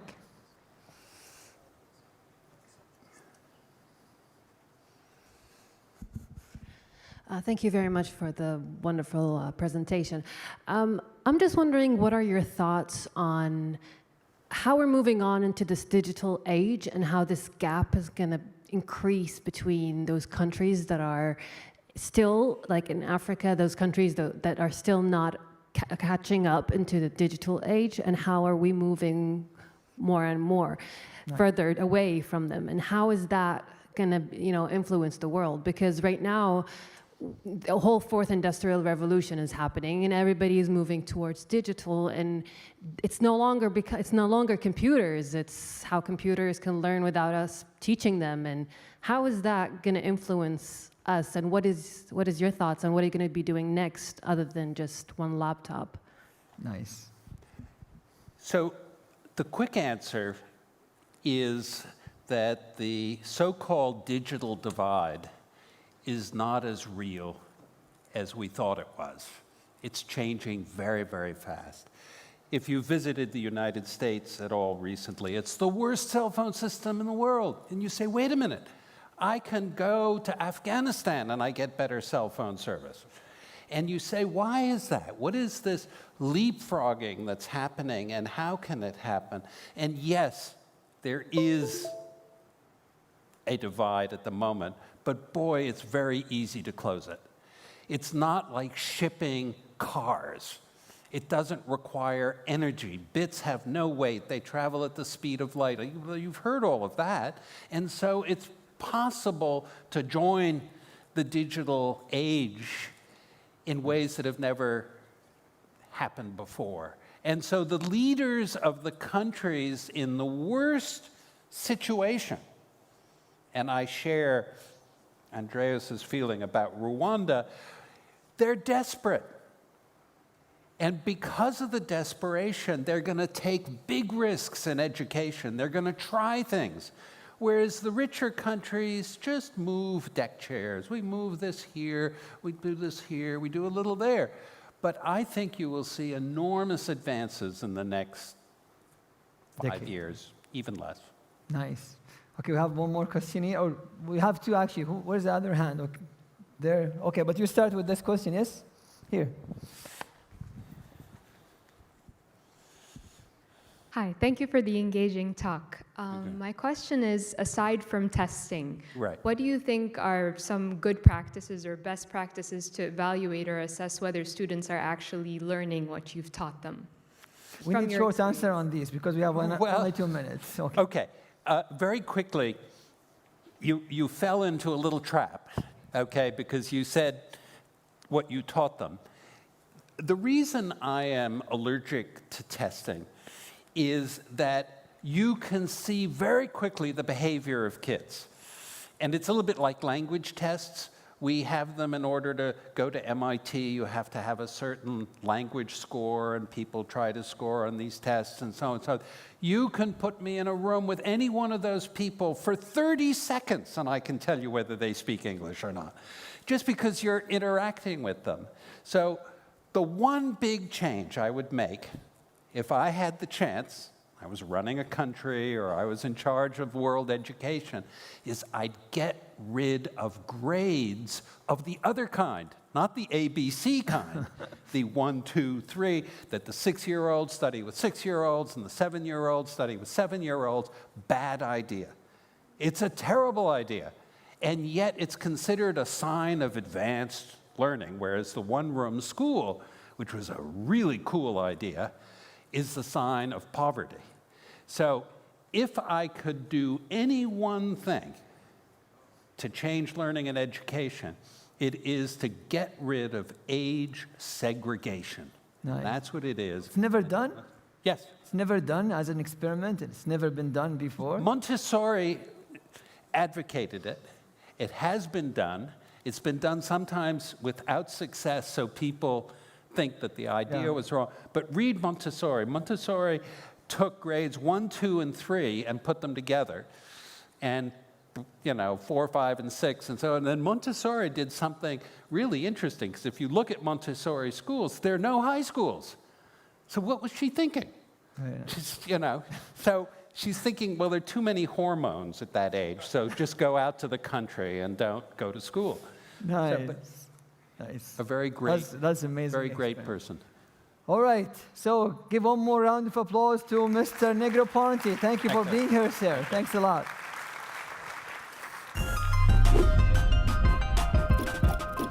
ترى ما سحبت على السؤال الثالث، بس هم بطلوا يسألوا السؤال، بس بقول لكم يعني هم اللي بطلوا. طيب كيف الانرجي سو فار؟ أنا بس بسأل سؤال، متى تتوقعوا بدأ التحضير لهذول المتحدثين كلهم؟ يعني متى بدأت إثراء تشتغل على إحضار هؤلاء المتحدثين إلى منصة إثراء؟ أنا قس قبل كم شهر؟ 12 شهر. واو, that's a good guess. يعني قريب, بس إنه almost right, صح? I heard that those people got invited like 6 months before, like 6 months in advance. They are all invited, all this planned يعني قبل 6 شهور أو أكثر.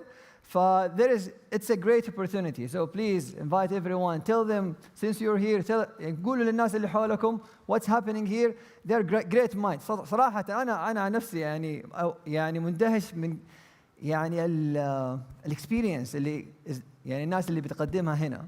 يعني it's a huge learning experience for everyone. فشكرا وتحية مرة ثانية لمركز إثراء صراحة، وللناس اللي شغالين على برنامج تنوين. وتذكير سريع أو تذكيرين سريعة: أسئلة الهاشتاج أو تفعيل الهاشتاج، فعلوا الهاشتاج as you go. النقطة الثالثة كمان إنه في الكالتشرال اويسيس أو الواحة المعرفة، أحد يعرف فينا أو أحد مر عليها لسه؟ إذا ما تعرفوا هي it's in the great hall. if you exit من الهول هذه you go يسار, you will find the great hall. So there will be a networking session after this. After the forum, after the last speaker. So be there. You can meet all the speakers. You can connect with them. You can talk to them. You can ask your questions. So don't miss the chance. روحوا واحة الثقافة أو الواحة الثقافية أو واحة المعرفة. وانتوا خارجين من هنا على اليسار حتلاقوها في الجريت هول أو الصالة الكبرى. حلو الترجمة، الصالة الكبرى. تحسها يا جماعة. طيب. Let me introduce our next speaker. I believe I can fly. يا سلام. I believe I can turn. فروت مروق اليوم. ايش بك يا فروت؟ اخي عبد الله، احب الطيران. الطيران شيء مختلف، فوق مع السحب ومع الحمام شيء رهيب.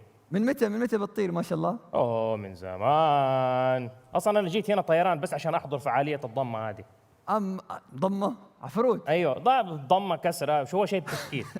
عفروت اقرا بالله قدامك، اسمها تنوين يا عفروت.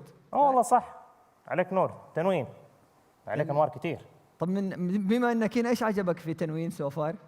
احلى شيء الحضور. شوف الجمال، يا سلام، شوف الحلاوة والله. إلا هذاك اللي ورا من اول قاعد يديني نظرات غريبة. سيب الناس في حالهم مع عفروت. طيب قبل لا انسى، بما انك كنت تكلمت عن الحضور، من ضمن الحضور اليوم واحد اخترع جهاز يقدر يطير فيه زيك كذا يا عفروت.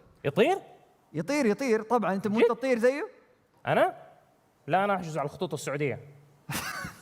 عفروت ابلشتنا طيران وقاعد تقول له في الاخير طب كلنا نطير بالخطوط السعوديه. الله يسامحك، بس خلاص قاعد تقول لنا طيران وسحب وحمام ومدري ايش. فشكرا عفروت على المشاركه والمداخله اللطيفه. give it up to عفروت. شكرا. ولا تطير بعيد، خليك قريب منه. لا حكون قريب.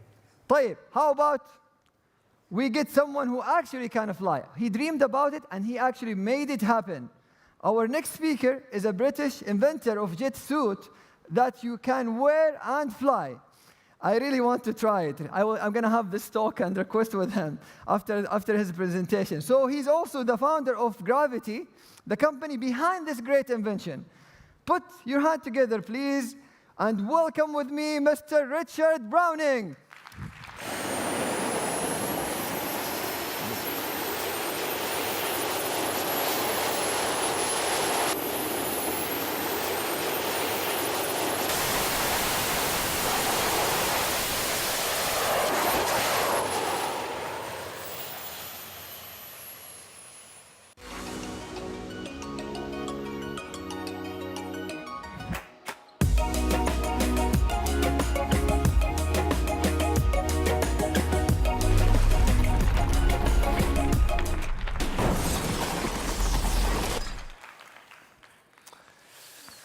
Flight. It's a subject that has, I think, inspired lots of people over the centuries, and certainly for me, it's a subject that I think I can trace my original inspiration back to some old VHS footage that I found not that long ago, actually, when I used to fly model gliders with my late father. My whole family background was from the world of aeronautics and flight, although I spent the last 16 years in the oil industry, actually as an oil trader for BP. So I've been here before, about 5-6 years ago, but for entirely different reasons. I had no jet suit with me then. I hatched this idea that maybe you could tackle the challenge of human flight in an entirely different way than sitting inside a flight vehicle with a stick or a yoke and being inside that machine. What if you went back to the minimalist you could go And what if you used your brain from the balance point of view, and your body is the flight structure? I can lean on a table and put most of my weight on it and quite happily stay there for a while. If I just swap the table out for something that supports me from a thrust point of view, then why can't I try and fly in that way? Sounds ridiculous. There was no plan at all when I started doing this alongside my day job in evenings and weekends. I just thought it was an awesome challenge to go and, very relevant to this organization or this event, just go and play. So this is the journey. I suppose part of the inspiration, in addition to my family background, was I used to do a lot of ultra marathons, and I used to do a lot of training in my lunch breaks and things. I used to be in the British Royal Marines Reserve as well. I used to like challenging myself from a physical point of view. So I used to be able to do something close to this, not really anymore, unfortunately. But if you can hold your body in that position, then you'd think, you know what, leaning on some form of propulsion surely can't be that hard. So very much inclined towards getting out there, getting my hands dirty and trying things. We started playing around in about March 2016 with these. This is, you'll get familiar with this sound. This is a micro jet engine. It's literally like the same kind of thing you have on a jet fighter or the aircraft I've got to fly out with on this evening. For the technically interested in the audience, it's a centrifugal compressor like a turbocharger rather than a linear compressor, but other than that, it's a jet engine. That little guy on my arm, well, I've got strapped to an aluminium tube just to go and try it, puts out about 22 kilos of thrust, about 50 pounds, and it only weighs about 2 kilos. It's pretty impressive. That one stage alone dismissed most of the assumptions that most sensible people would have listed on a piece of paper as to why you should never go and try this. It's going to rip my arm off. The 120,000 RPM spindle is going to torque my arm. It's going to twist it. It's going to be impossible to fight like a gyroscope. It's going to be too hot. I'll never go anywhere near the heat and the fuel. And turns out all of those are rubbish. It was fine. It was like holding a fire hose. It just pushed gently. So inspired by that, there's obviously only one thing to go and do. Go and get two and a field. So, same theme again. Identify what you can go and do, very much in a manner of playing, and go and have a go and just try. So we've now got the fuel tank in the backpack and one engine on each arm. And you can see I was actually starting to be able to jump around and experience some of the thrust. That's now 50 kilos. You'll notice the pattern coming here. If 2 works, how about 4? And you'll see I'm really not coming down so quickly at this stage, because that's over 100 kilos of thrust, which sounds all very scary, but when you add up my weight and the weight of the equipment, that was still not enough thrust to get me off the ground. And I was starting to realize, this idea of balancing, if I start to fall this way, well, I naturally put my hand out. So that's the same thing if there's thrust. Anyway, we tried lots of different experiments, started putting them on the legs. This didn't work so well. The failure here, but it was all in the spirit of learning, was trying to put a tether on my back. It was a nice way of avoiding falling over in that farmyard, which I did a lot of, but it created another vector, another force, and one that I couldn't see. So I'm trying to balance with 4 limbs, and then every now and then I get pulled over to one side. That made it very hard. This was a failed experiment. We had lots of failed experiments. I could fill the whole 25 minutes with failed experiments. That was just terrifying, frankly. The model of having them on the arms and the legs, though, started to really work.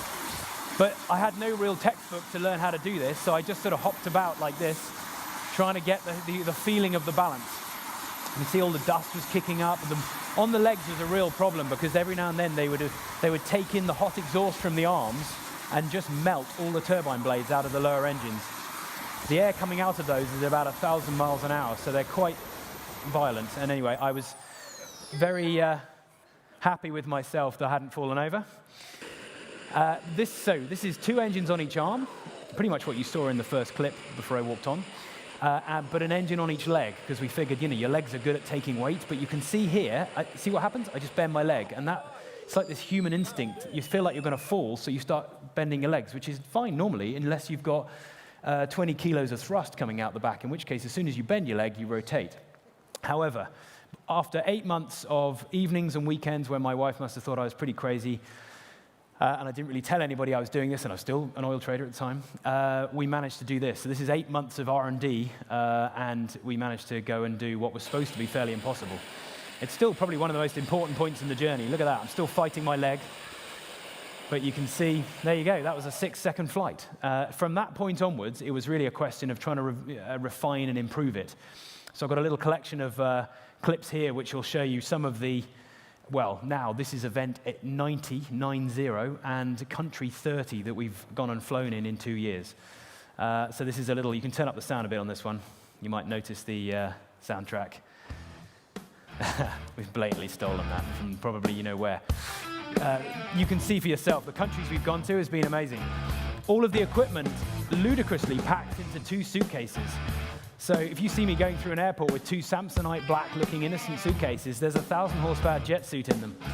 And I don't want to tempt fate, because who knows, I've got to get on an airplane this evening, but we've only been stopped, I think, twice, and even then you just show them some pictures of what it is, and there's nothing in the rule book that says you can't travel with a jet suit. I mean, at the end of the day, they're metal tubes, metal cylinders with a rotating spindle. And just from a technical point of view, they run on diesel or jet fuel. They're pretty much similar fuels, so we just turn up somewhere. We've even in the early days gone to a sort of local gas station and had to get some fuel and then go flying. So we've been all over the world. I've done all sorts of TED Talks and things. There's a story up there in the Q&A if you want to ask me about from an investment point of view. I accidentally raised £500,000, $650,000 in a car park in the very first event from the Drapers. I haven't got time to go into that. That was an unusual one. There's Mr. Cruz there as well. We did stuff with him. It's been a pretty ludicrous journey. I throw this in. I'll probably cut this short in a minute, but any Ken Block enthusiasts, this was about 2-3 months ago at Goodwood, the Festival of Speed in the UK. We had a bit of fun chasing Mr. Block around in his Huna truck. Anyway, I'll cut that short. There's loads of this on our Instagram site. It was good fun, although I think Ken could have probably run me over at any stage. What's quite fun about this is that, yes, this started out as a journey of doing something just for the sheer joy and pleasure of taking on the challenge, not knowing at all if it was going to work. But actually, I'm quite proud of the fact that we now, within 6 months of launching the company, are actually a profitable, money-earning company. We're not burning through VC money just hoping to change the world in 20 years' time. This actually is a money-making business, not only from the events, but we train people to fly. And I've got a clip coming in a second, which will show you one of our flight candidates just recently, who within a day, on the flight, on the safety tether, learned that balance thing. It's very much like riding a bicycle or learning to ski. You just get it at a certain point. You'll see the progress he made within, like I say, probably about 10 goes over the course of a day. So that tether's not helping him at this stage. So he vectors down, he flares out slightly, comes down. He's playing around with that vectoring to try and maintain his balance. See, that kind of hover, I mean, you could remove the tether at this stage. That was after 1 day of training. So there's not many things you can learn to fly within 1 day. And that's the last suit we sold for about $440,000. We kind of prefer having people come to us and we teach them how to fly, and then we kind of lend them the equipment at the events we fly at and stuff, rather than just handing somebody a 1,000 horsepower jet suit. I've thrown this clip in as well. We've done quite a lot of stuff with the UK and US and various other militaries. Frankly, I spent 6 years in the Royal Marines Reserve, and I've got a big network there, and it's just super fun playing with their toys. So this was a bit of fun. I was going to be flying on one of our new aircraft carriers, and I actually said, look, I'm going to be doing that anyway in a couple of months' time. Why don't you give me a really small, tricky boat, and I'll prove I can still go and land on it. So I just took off from that patrol boat. It was a really windy day, and the boat was under instructions to try and go away from me, try and lose me. And it's just ridiculous. I can't really impress on you enough that it's just so intuitive. I don't think about what I'm doing with my hands. I just think about where I want to go. So you'll see, I decided to just kind of get a bit of distance away from the boat. There's a lot of the footage cut out of this to kind of keep it short. But you look at this. So I thought, I know, I wasn't really supposed to, but I go and land on the bridge of the ship, even though it's moving. I'm not aware of the ship's movement at all, because I can just perfectly adjust as I go. Anyway, that was good fun.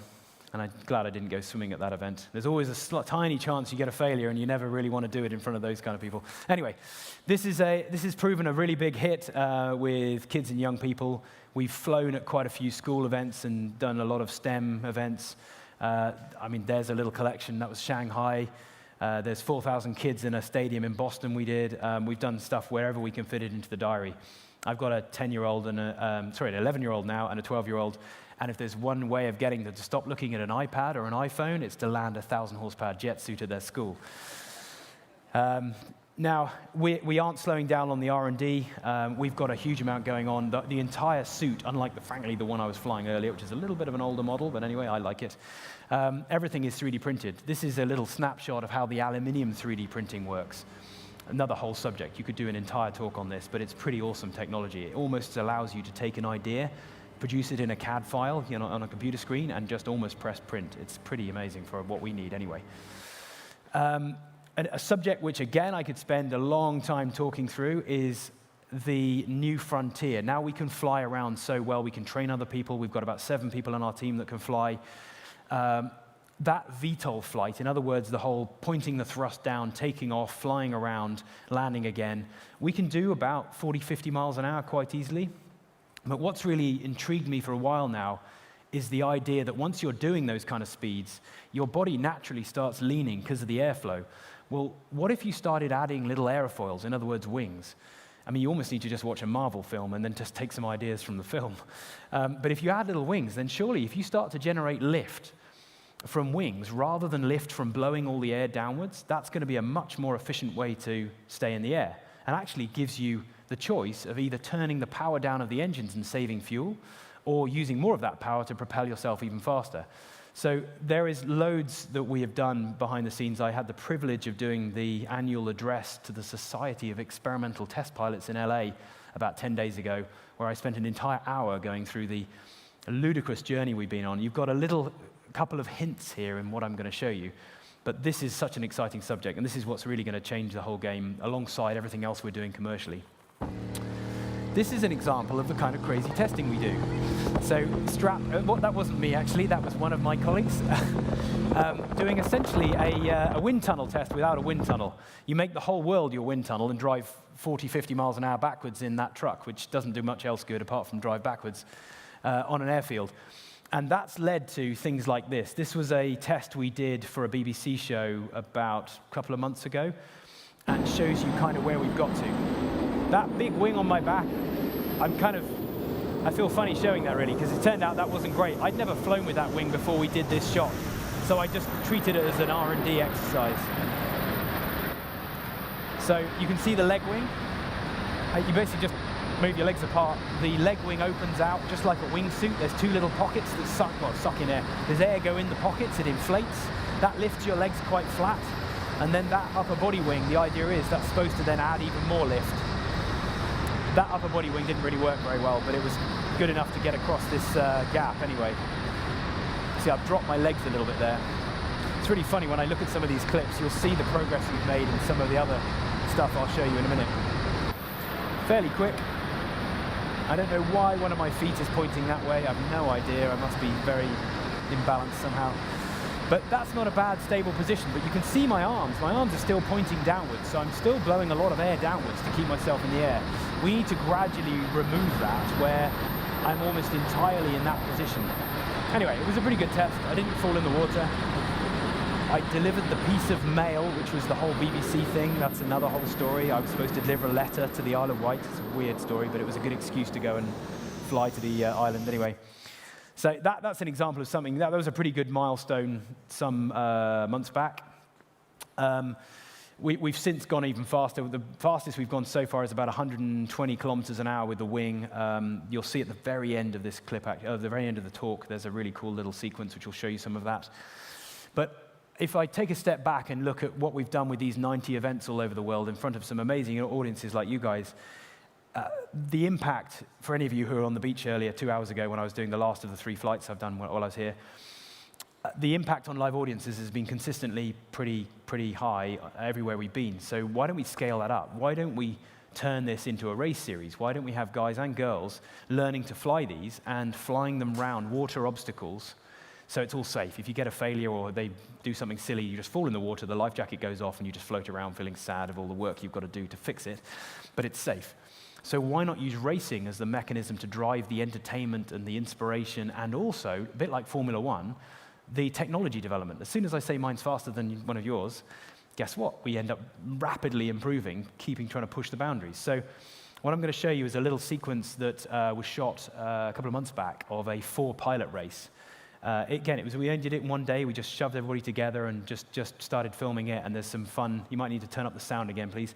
There's some fun commentary over the top. So here we go.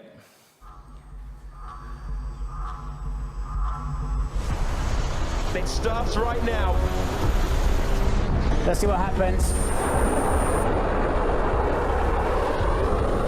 Here he comes, here he comes. Absolutely crazy if he can make this move.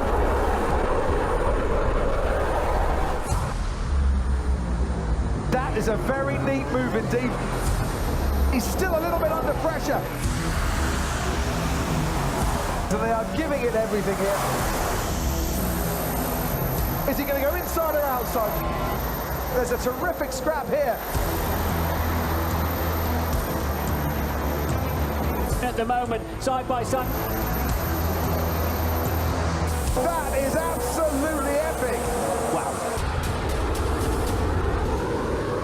We're on to the final lap of the race. Wait Who's for going to it. get it? Hangs onto the inside line, and they make contact. Oh no! That has totally destroyed That's his the pilot race. feeling sad. There was actually 2 pilots went in the water during this, but the way they've edited it, they'd show 1. If we were in any doubt of how fun this was, the small crew of people watching this and the 4 of us pilots doing this, it was the most insane day. It was just like take Red Bull Air Race meets Formula 1 meets some kind of Marvel film. It was just insanely fun. In some ways, I don't really care if no one wants to watch this, because for us doing it is just outrageous. You have this entire 3-dimensional freedom where you forget entirely what you're doing and you're just intent on chasing that other person. It's pretty epic. It's yeah, that's the future of where we're going. Iron Man, Marvel type. There you go. There's me rabbiting on about the same thing. So one of our ambitions is we've got as I say, we were in Bermuda about 10 days ago doing a TED Talk, but I really was there doing a recce for hosting one of our races there. So we'd love to come back here and maybe not in the height of the summer. I know it's very, very hot. I came here last time in that time. But it would be amazing over water to execute one of these races because they have an amazing impact on people. So that's one of our main, near-term focuses. Now, I've got a couple of things at the end, and I'm probably going to leave even more time for Q&A because I prefer to really hear your thoughts rather than just listen to me. To get to this stage, and bearing in mind the theme of this whole event is around play. Play is often about doing silly things and doing things that on the face of it look like they're not going to work or they've got no point. And as adults, we grow up, I think, all too quickly usually, especially with school and academia telling us to stop playing around and follow the textbook. To get to this stage, we had to have a very clear ethos of having an idea, trying to identify how we could test that idea almost the same day, and learn from, frankly, spending most of the time failing. As long as that failure was recoverable, if you can't get back up again, financially, reputationally, because you really upset somebody, or physically, because you've just broken both your legs, that's not a great test. So as far as possible, yes, we've taken risk, but we've always made that risk recoverable. So what I'm about to show you now, we don't usually show too many people this. This is a no-holds-barred 90 seconds of all of our fails. So here we go.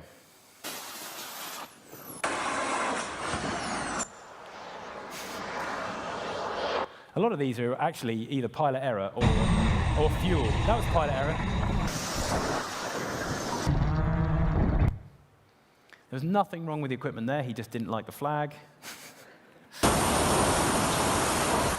That was a compressor stall for any jet engine enthusiast. I knew that failure was coming. Let's see the benefit of doing it in water. It becomes an entertaining drama rather than anything more worse. This was a big one. Look at that. You can see the life jacket there. It's very clever. We make the suits buoyant as well as have that water-triggered life jacket. So that was contaminated fuel in the Maldives, and I nearly made the beach. Very annoying. A lot of these ones are where when you turn sharply, you're asking the thrust. This is another one. You're asking the thrust to keep you in the air and execute a turn. You need more power. You have to nudge the power up, and he failed to do that. In fact, he might even be in the audience. He was my partner here the last few days. And again. Yeah, that was the other crash at the... there you go. You've seen that one already. It's really not a problem going in the water. There was nothing wrong with the equipment. He just jumped too early. If you're going to do a superhero launch, you make sure you get the power in early. And then everybody's favorite, I don't know why, but yeah. Everybody just does that noise every time I show I'm going to take this one out. Yeah, that was an unfortunate one.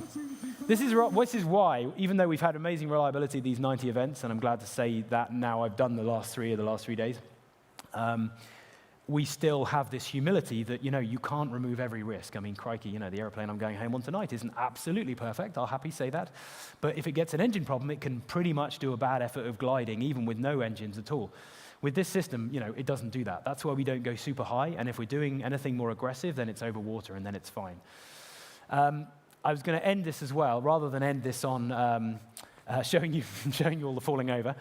I'm going to end this on what we shot in Bermuda last week, because it's really quite a nice little sequence. You turn up the sound again, there's some nice music on it. It's a nice little demonstration again of what we can now achieve with the leg wing, with the latest one we've got, which has got these little leg strakes, these fins.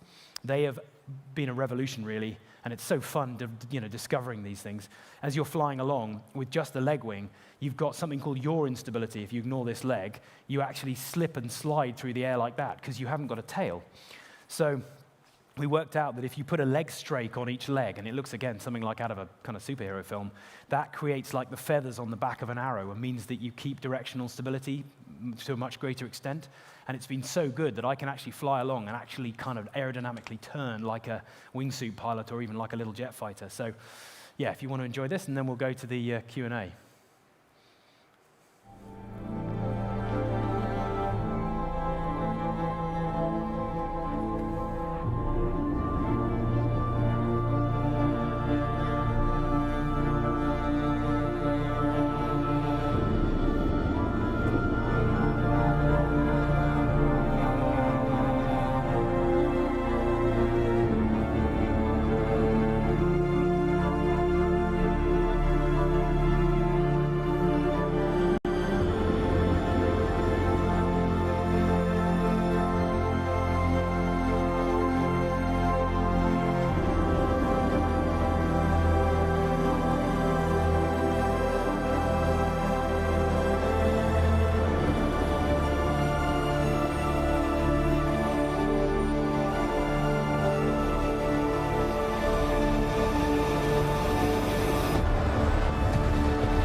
Thank you very much.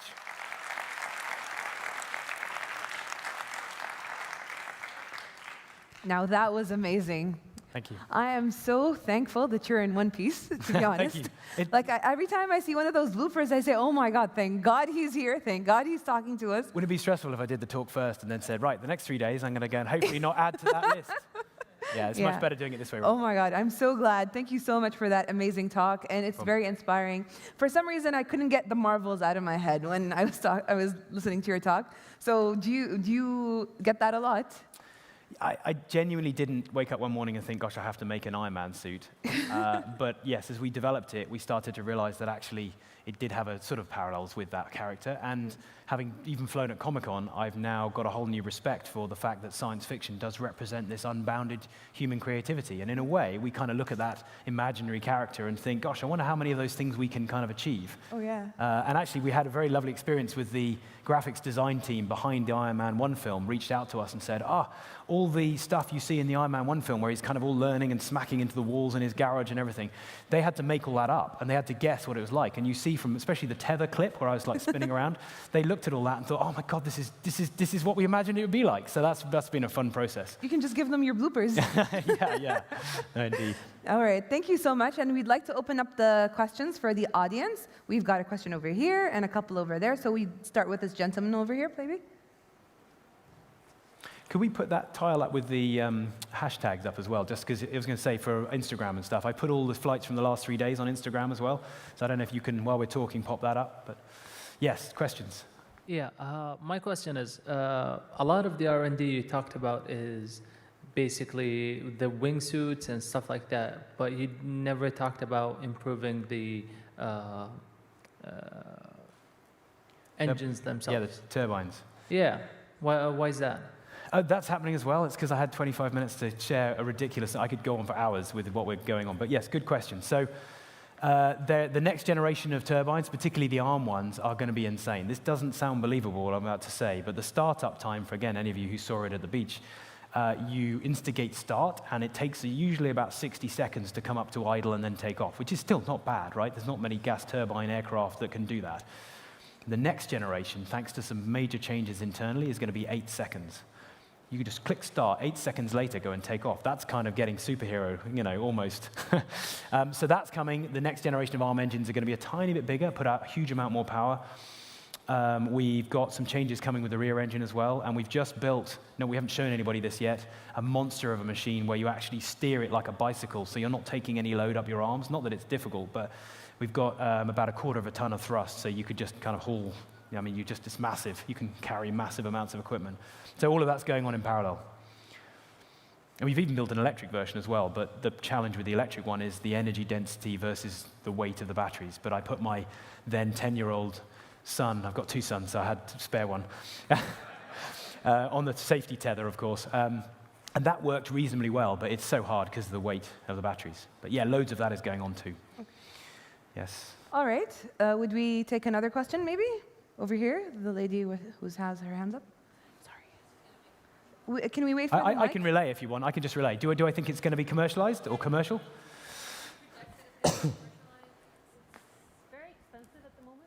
Yeah, to be honest, the price is largely there to put off people unless they're really serious, because there's one way of making this really difficult to take around the world is if we hand them out to people and people smack into buildings and kill themselves, and there's nothing stopping me, other than my sense of self-preservation, just doing this and going up to 1,000 feet. But it's like a sports motorbike or a very fast car. You could easily throw that into a wall if you chose to just do that. I'm more happy having kind of trained professionals, our clients who've been through our training, or my own team, given these to go and play with. I don't want to just retail them out to people just to have a go and see what happens. In terms of commercializing them more broadly, they're very noisy, it consumes a lot of fuel, is potentially dangerous. It's like a Formula One car. You wouldn't want to go and just sell those to people to have a go at going up and down the street. Well, maybe here, I don't know. What's more cool, I think, is to use it as a platform to entertain, to inspire, and to push the technology. And if it leaves a trail of more consumable technology, then great. The first motor cars were noisy, smelly, inefficient, and rubbish compared to a horse. And yet, look where they've got to. So if we're seen as one of the first stepping stones, eventually, to a whole new form of human mobility, then cool. But in the meantime, we're going to keep this self-funding journey of doing what we're doing. So yeah, maybe, in other words. Maybe if somebody can solve the battery energy storage challenge, that suddenly changes the game. Yep. Yes. Next. I think we've got a moment for one more question. All right, the lady in blue over here. Richard, can I ask you to step on the side here? Oh, yes, I'll go over here. Sorry, who's asking a question? I can't see. Yes.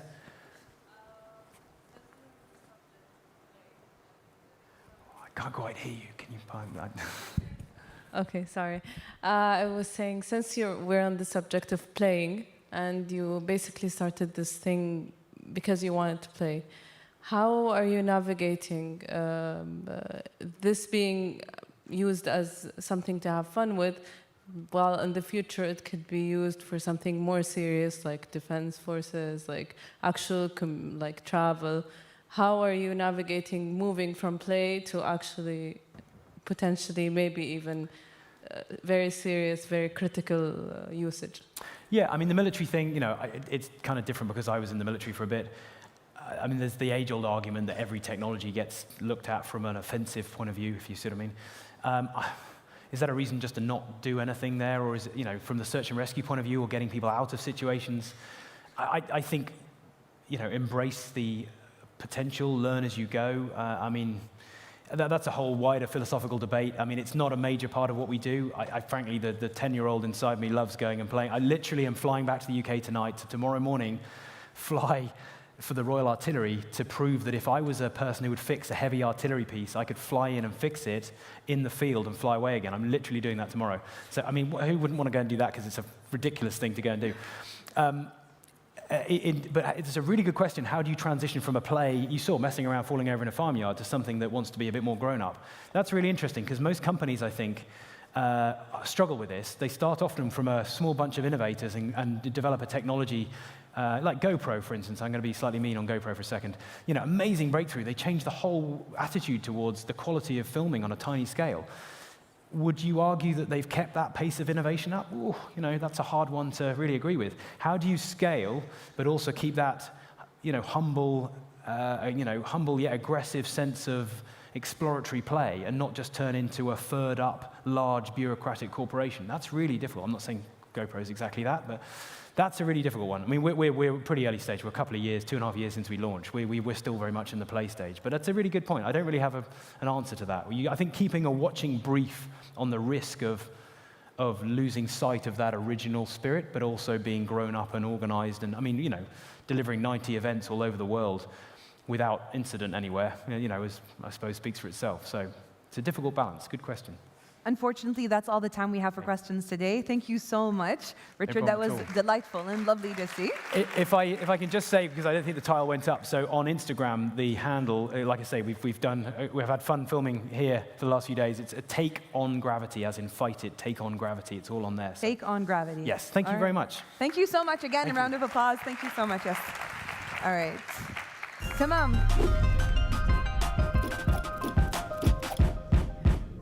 ها كيف اللعب معاكم؟ مبسوطين إن شاء الله؟ تمام. إيش رأيكم نلعب كمان لعبة مع الجمهور ويا ريت تكونوا معانا وتشاركونا في هذه اللعبة مع العازف محمد بن خنين.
أهلا، كيف حالكم؟ طيب حنلعب لعبة وأبغاكم تكونوا مركزين شوي. أبغى نشوف الناس اللي عندهم محصول موسيقي كويس.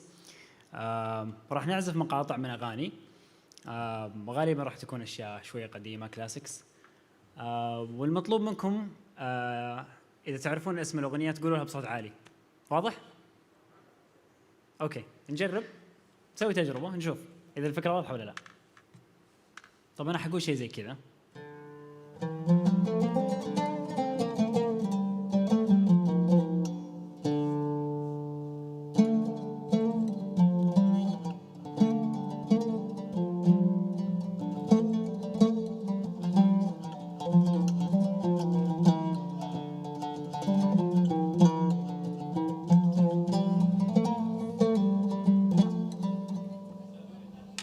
سمعت؟ تمام، واضح؟ زي كذا. أنا ما راح أوقف لين أسمع اسم الأغنية. أوكي؟ طيب حنقول شيء ثاني.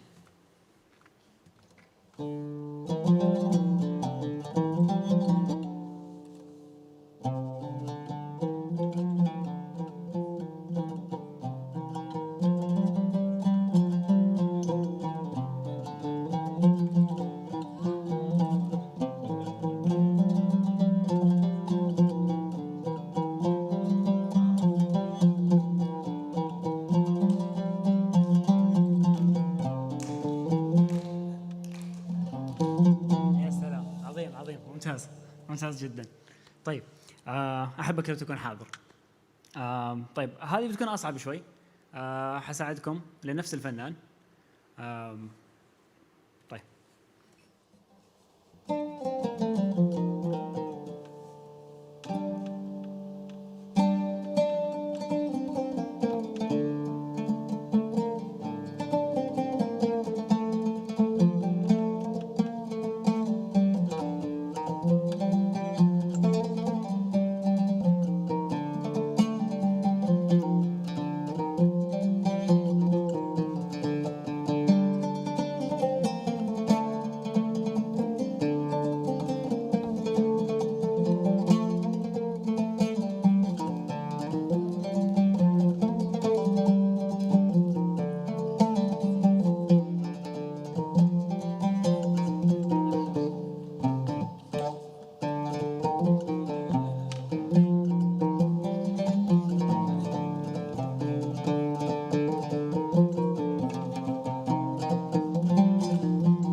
صدق ولا احلف طالما مداح.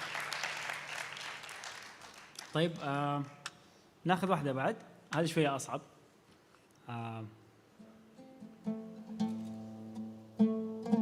بس هذه بدون مساعدات يعني.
شكرا لكم.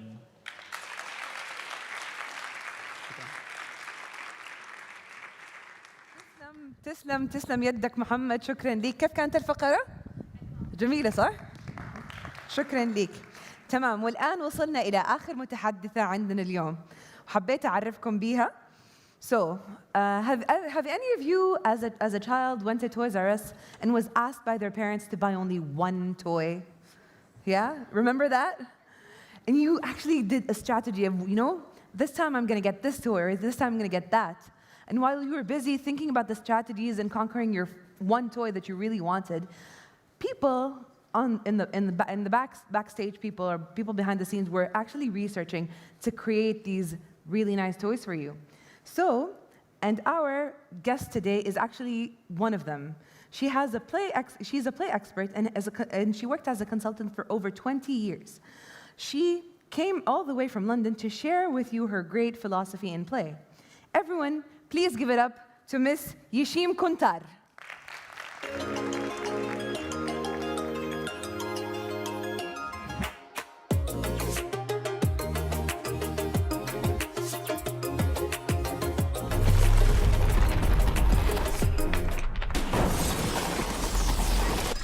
Hello.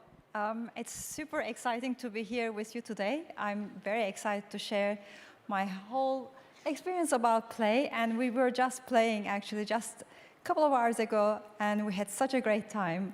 And so my background is I'm basically a toy designer, and my passion was always I wanted to become like one of these play designers and creating toys for children.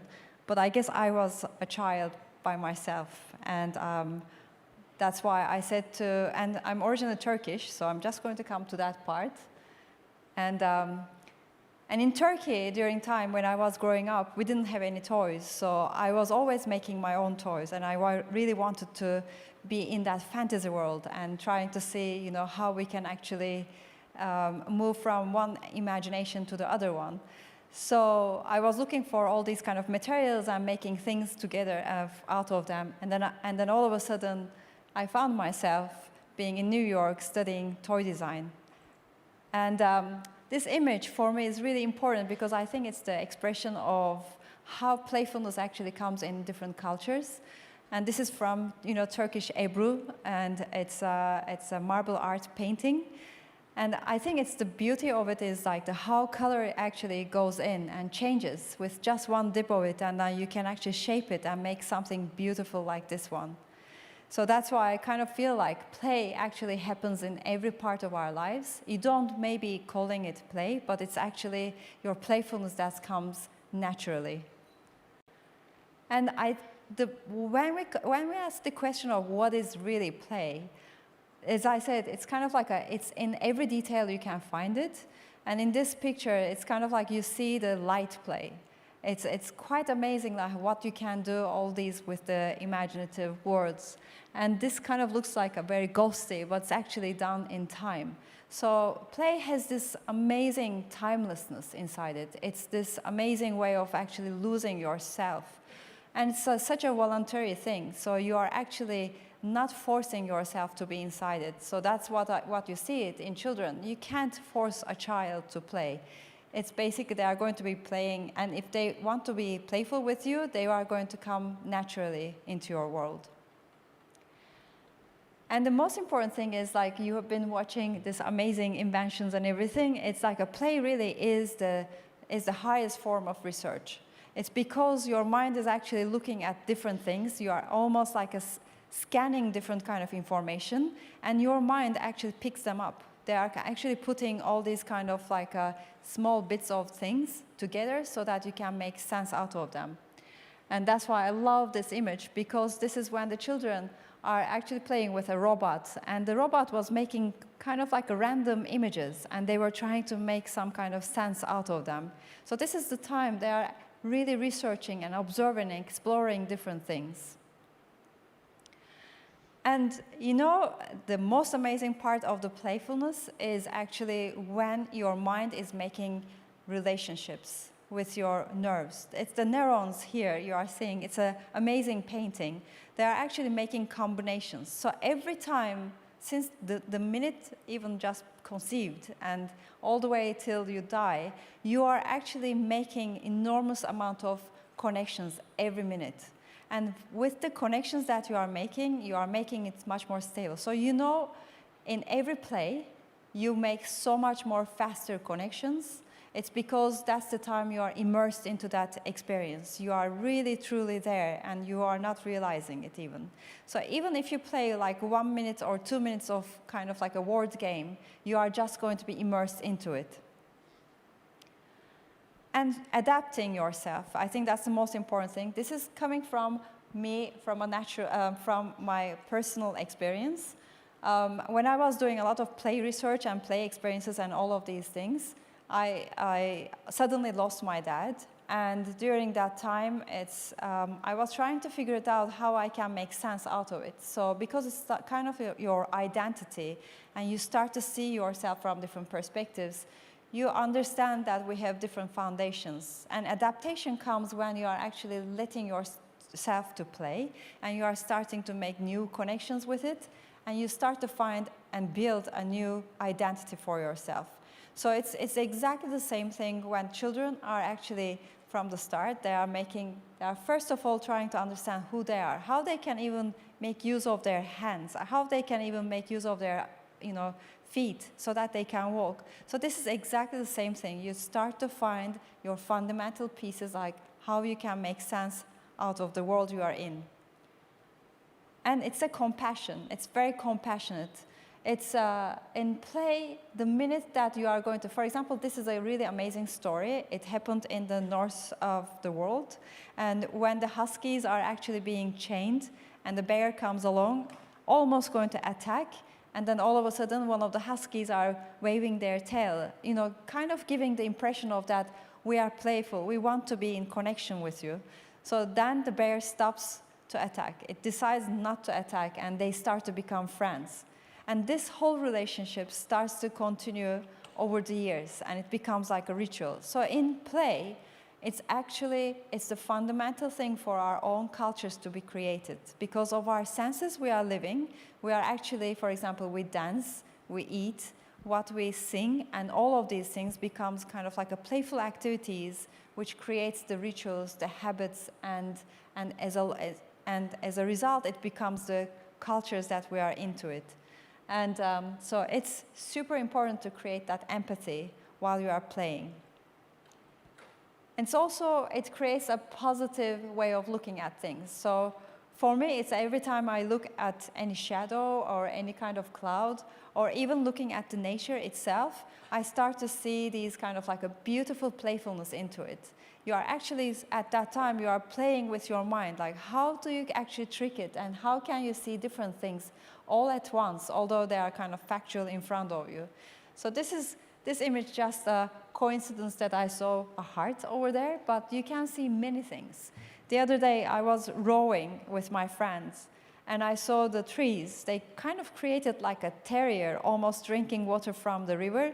And I'm like, oh my God, this looks amazing. And they were like looking at me like, are you drunk or something? It's just like, you know, you want to see, you can play with the sea, you see all these kind of visions, and it becomes such an amazing kind of positivity into your life.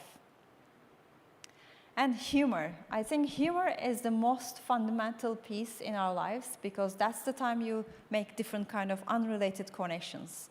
Your logic and your reasoning, this is the time it starts to shatter. It kind of goes into a complete different place. You start to laugh at together. And that's the time you start to connect with each other. And in humor, you are also flexing whatever the stressful things for you, and you are starting to see in different perspectives. And we were just doing a couple of hours ago in the workshop, we were trying to do some kind of a silly kind of inventions, and they are super important because that's the time you are not really criticizing yourself. Instead, you are actually trying to understand what else can you do. You start to see different potentials within those kind of creations. And I think that's the beauty of the humorousness, and to keep that. And we always see it naturally in ourselves as just being human beings. And that's why we need to keep our humor much more closer to our heart. And with children, so I have done loads of research with children. I worked for Toys R Us, Lego, and Hasbro. And with Hasbro, I was especially doing futuring. So it was very interesting for me to see how children really think.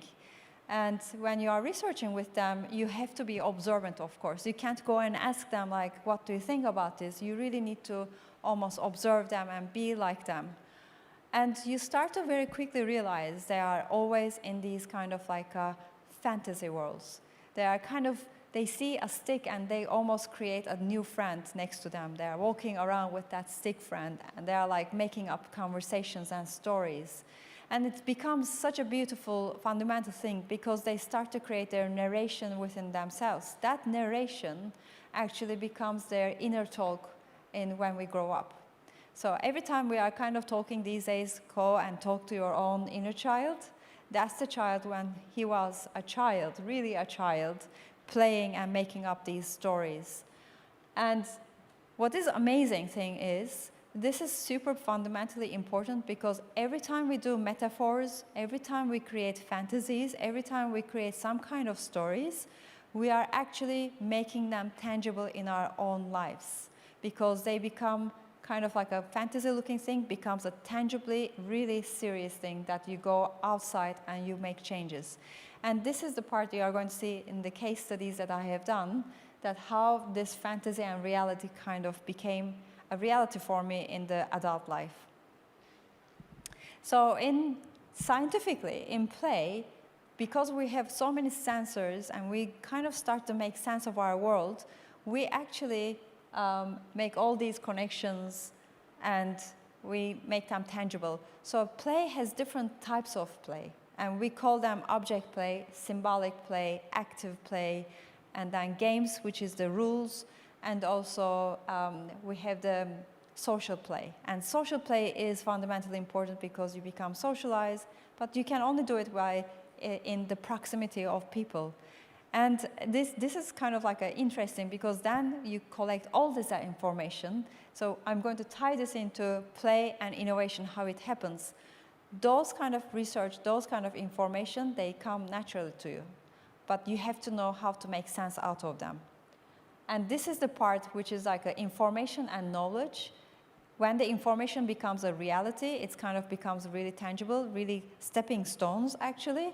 You really have to put some kind of a story inside them. And the minute you put a story, then there's a time. And the time becomes a reality because then you can go into the following it up and kind of like a user journey and the meaning journey starts to happen. And for me, from all of these, like different types of play and how you describe it, actually play is really making connections. it is making connections with ourselves, first of all, because that's how we put ourselves in the middle of our world. And then that's also how we make connections with the environment, and also how we make connections with the other people.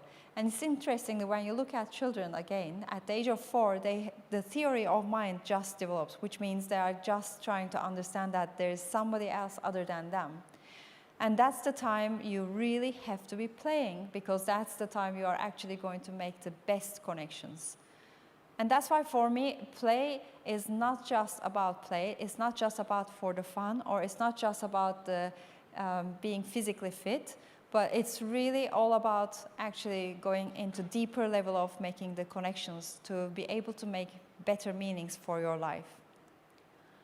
And when you look at the mind, how we actually think, and how we actually tie it into the playfulness and creativity, is the divergence and the convergence are super important, because the divergent thinker is going to look from like a scanning the whole information.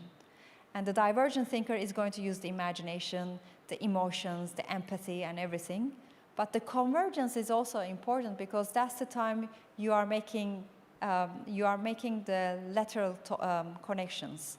You are starting to analyze and synthesize the whole information. So it's kind of like, it's almost like going into your bedroom. You have all the stuff everywhere, and then you have to put them in order. And that's the time you really make some kind of a substantial kind of reasoning, and how you are going to prioritize different things.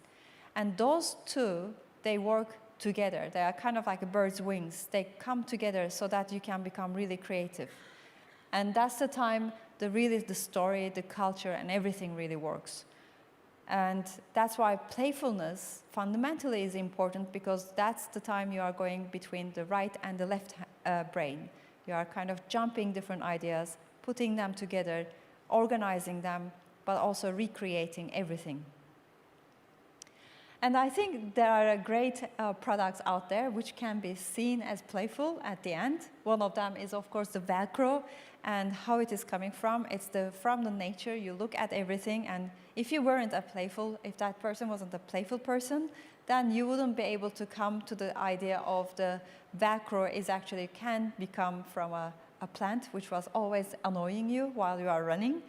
And the other thing is, I love Dyson's purifier, because it's kind of like looking at something has been done forever, doesn't have to continue, and you can look at it from a different perspective. You can get rid of the blades, but still it can be a great purifier. And when you look at the Post-its, what I like about it is, in play, there is nothing a word as fail, but you can always take challenges, you can always take risks, and those risks can take you to an amazing different part. And Post-it, as you know, it was actually a mistake. It wasn't supposed to be some kind of a easy peeling glue thing. It was actually had to be something like a duct tape which couldn't move at all. So it's that giving permission to be playful, and giving permission to that playfulness, the end result, is very important. And when you look at this kind of like a connection between play, creativity, and innovation, and how I would say it is, in play, you are actually kind of letting yourself go and scan and learn new things. In creativity, you pull them and you try to give a value to it. And the innovation part of it is really you start to create substantial amount of value creation. But innovation cannot happen without the playfulness. That's impossible. Maybe not all play or creativity is going to end up being an innovative item, but innovation always will need the imagination, the playfulness, and the creativity. And it's all about connecting the dots. It's all about how you connect those dots and how they are going to be meaningful for you, because you are the one who is the engine to create and put them together so that you can make a new meaning within the culture that you are in. And in my play workshops, I start to create different stories, and the stories actually came from these kind of, in order to put people into different divergent thinking, I always make them paint And I asked them not to make any sense out of it in the beginning, but then we turn them and create different stories about them. And it's been super fun because, as I said, I'm Turkish. I love doing Turkish cup reading. And this is from my Turkish cups, and I turn them into different kind of stories. And it's quite fun just to exercise every day and making up stories and how do you actually generate them. And also, as I said, I like to make play and thinking very tangible. I like them to be physical, and I started to use this futuring part and in order to understand how different materials and also different objects can mean together and to turn us to be more playful. I ended up creating play workshops, and these play workshops are actually kind of to see the future and how do you actually come up with the scenario planning, how do you actually even see the vision of yourself, where you can head to. So this one is particularly from Warwick University, and we were trying to understand the new students and their pain when they're coming from the airport to go to Warwick. And they played with marshmallows, they laughed, they made fun of it, and the whole experience became a bit more real so that we could actually look at the problems and question them and solve them. This one was done with Amnesty International, and we were trying to understand the organization, what happened. So imagine these people are like very serious people, and we were kind of putting together with the cubes and different blocks and making up like stories so that they can actually see what is really going on within the industry, within their organization, and we can make them talk about it. And this one is with a company in Turkey, and they were trying to understand their own sales department. And that night is a salesperson who is kind of going into Anatolia and fighting with the other competitors. I didn't want to ask what happened to the other people because it almost sounded like he was trying to kill all of them, but it's just so fun. You start to see when they are telling the stories, the metaphoric way of saying, you start to see the depth of their own issues and how they can actually solve it. And this one is from an education conference, and we were trying to come up with the next generation education and how it should be. And one of the idea was that we are going to be connected to everything and anything around our world, and that's going to bring us all the information, and that we are going to educate both parts, like the plants, even animals, and we are going to share that information to each other. So in play, it's not like a work and play. I see it as the play deprivation is the biggest word because that's the worst thing that you can do. And what play deprivation means that you don't play at all or you don't become playful at all, which is the most horrible thing you can do. And Dr. Stuart Brown always tells, when we stop playing, we stop developing, and I totally agree with him. That's totally true. And the minute that we stop developing, we actually age. We start to get older and older. So the people who are very cheerful, like you see the child in them, they are kind of like keep playing probably. They are keep making up stories. They are kind of keep exploring and inventing and making things. And it's very, I would only say it again and again. It's very important to keep playing because when you go into the nature and if you have a plant, you have to prune them sometimes. It's kind of like that. When you play, it prunes the old things in yourself. It kind of takes the old ones and brings in the new things so that you can actually revitalize and you can become the new self. And that can live longer and longer. So I would finish this with Bernard Shaw's quote saying that we don't stop playing because we grow old, but we grow old because we stop playing. And that is, I hope we always keep playing. Thank you very much.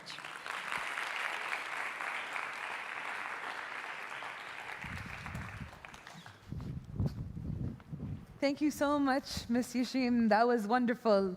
We would like to open up the room for questions, and NASA has a question right there. NASA is one of the perfect audience, always has a question to ask. Please. Yes.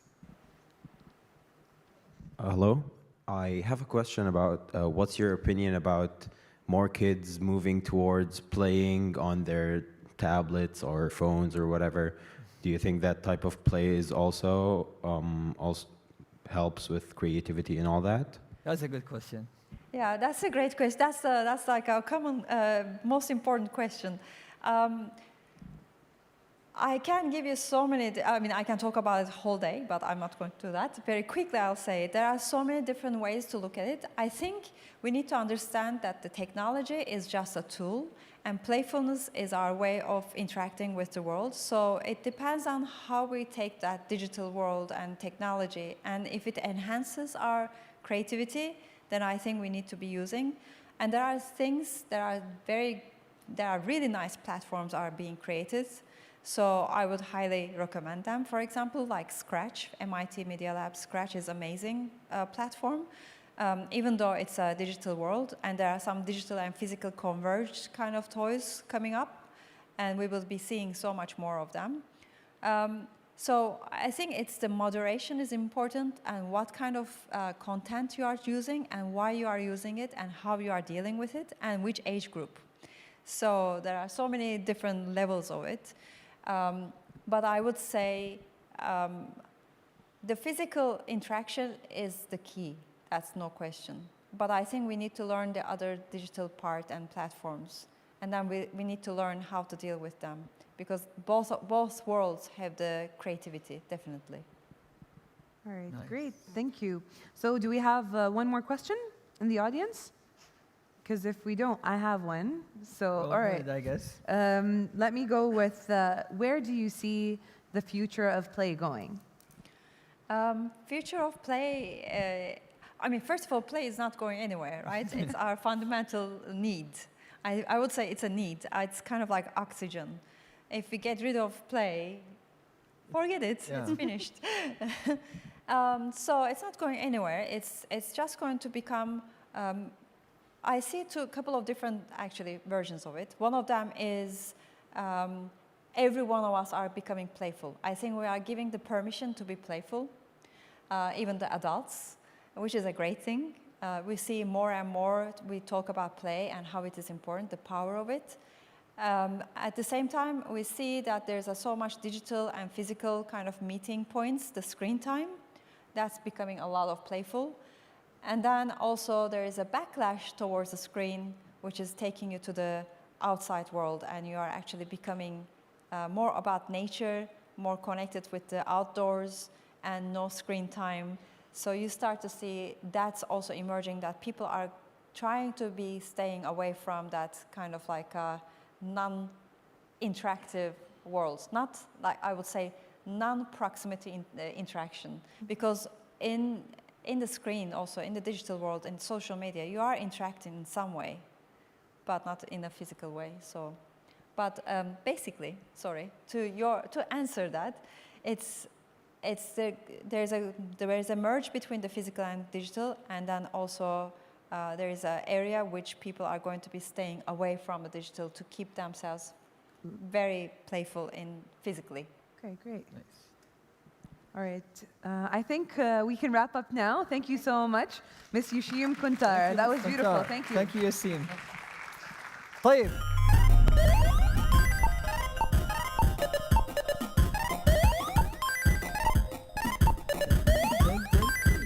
يا سلام. طيب، I think جات اللحظة اللي نقول لكم فيها نشوفكم بكرة. نشوفكم بكرة، يعني خلاص جات لحظة الرحيل. في شعار هنا، في أحد يحب الشعر؟ أعطيهم واحدة شعر الحين. فأزف الرحيل وخلاص، فأزف الرحيل وحان أن نتفرق، لكن مين يقدر يكمل أصلا البيت ده؟ أحد يعرف أكمل لكم إياه ولا خلاص نقفل الليلة؟ أزف الرحيل وحان أن نتفرق، فإلى اللقاء يا صاحبي، فإلى اللقاء، واللقاء غدا إن شاء الله.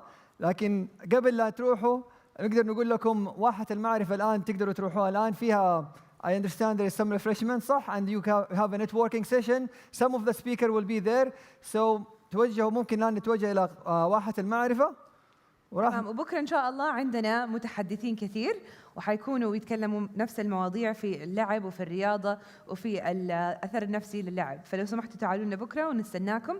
وبالإضافة إلى ذلك إذا كنتوا طلاب أو عندكم بطاقات جامعية لو سمحتوا وروها عند المدخل عشان إن شاء الله تكونوا معنا بكرة ببلاش واليوم اللي بعده بإذن الله. شكرا جزيلا لكم. شكرا لكم ونشوفكم إن شاء الله بكرة.